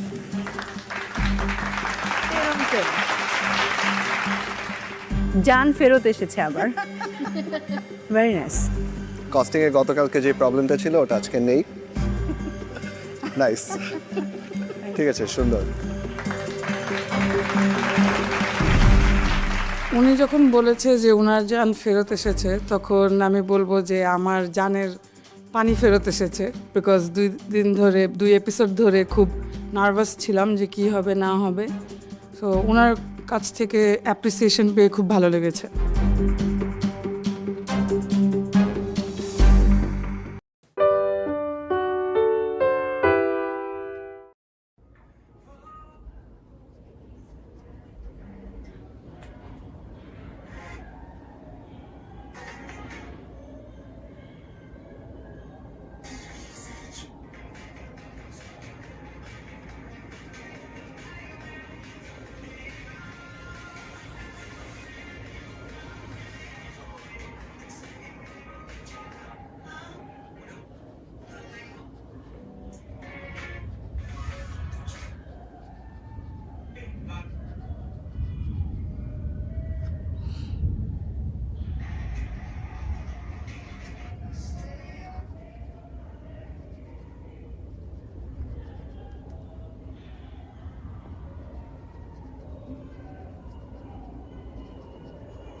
Nhưng mà đã sở hữu lịch sử từ năm 1920 và đây là chiếc lịch sử dưới 300.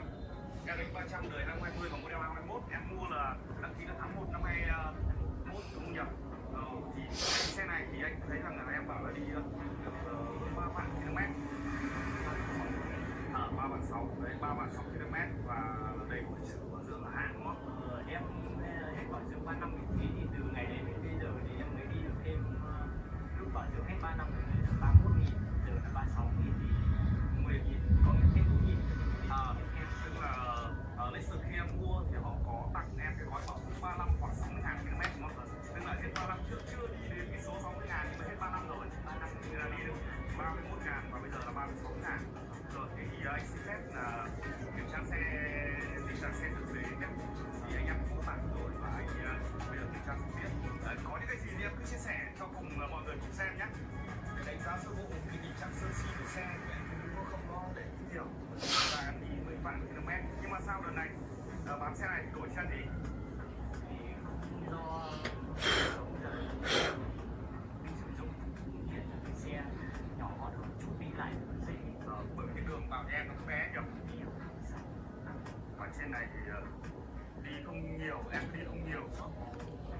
Cái cản này là thấy là không phải cản zin này, này là lúc mới mua thì ngày đấy lái mới có bằng lái thì cũng có lần đi ở cái đường ngách này có trường đại bất mình thì truy tránh va chạm vào cây ở đấy còn em mua thì còn điểm thân bỏ nặng là nó xước gọi là xước sâu một chút thì xước phát là thay ngay thì không sửa chữa thì gói bảo hiểm này cũng vip thế là em mua gói bảo hiểm vip của Lexus cho nên là lúc đó là mình các anh xước sâu của một tí là mình được thay luôn yêu cầu thay đó thay luôn cho cái hãng mới ở trong hãng luôn đúng không? Và đèn là vẫn zin em đã bật lắp cabo lên em ơi. Đây là lúc em chia sẻ thì em cũng bảo là đi về trên đường và đường tối thì có tránh con chó đúng không? Tránh con chó thì mình hơi quẹt một cây bên đường quyền phòng góc sẽ bị xước, nó sẽ thay luôn. Trong này thì không chưa vệ sinh là vẫn nguyên tất cả đúng không? Tất cả lắp vào này. Rồi ok, để anh tháo cái này ra. Thì cái này em cũng lắp thêm nhiều cái phụ kiện rồi chị ạ. Cam 360 đèn này, còn lắp cam. Tức là cái cam.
Ok, mình sẽ tô nốt cả phần gạch cuối này nha.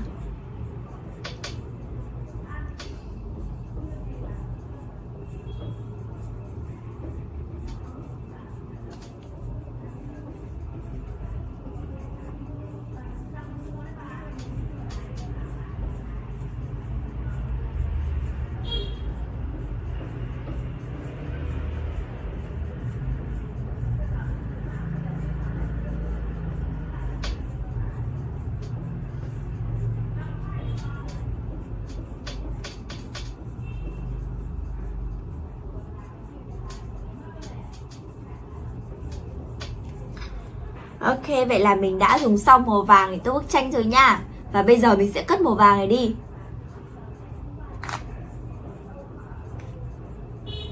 Và mình sẽ dùng màu tím để tô tiếp bức tranh nhé. Và đây là màu tím mình sẽ sử dụng.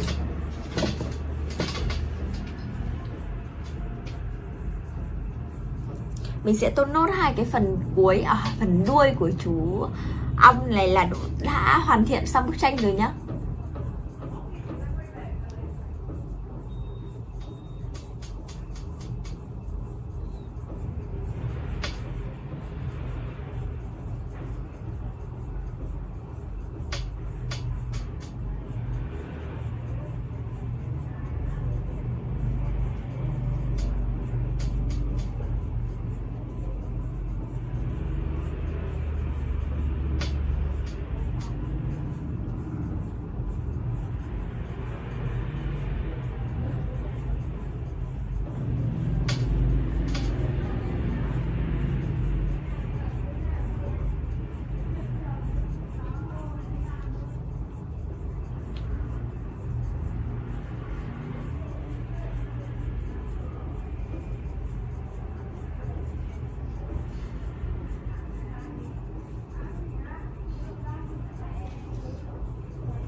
Ok, và mình sẽ tô nốt phần cuối này nha. Và bức tranh sẽ hoàn thiện. Các bạn có thể nhìn thấy cái bức tranh của mình đang hiện dần ra rồi nhá.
Ok, vậy là mình đã dùng xong 1 tiếng rồi và sẽ cất bức tranh, và bức tranh của mình cũng đã hoàn thiện rồi nhá. Và bây giờ mình sẽ cho các bạn xem bức tranh của mình sau khi đã tô màu hoàn thiện. Và đây là bức tranh của mình sau khi tô màu hoàn thiện nè. Các bạn có thấy nó giống bức tranh mẫu bên trên không? Và video của mình đến đây là kết thúc rồi. Xin chào và hẹn gặp lại các bạn ở những video tiếp theo nha. Bye bye.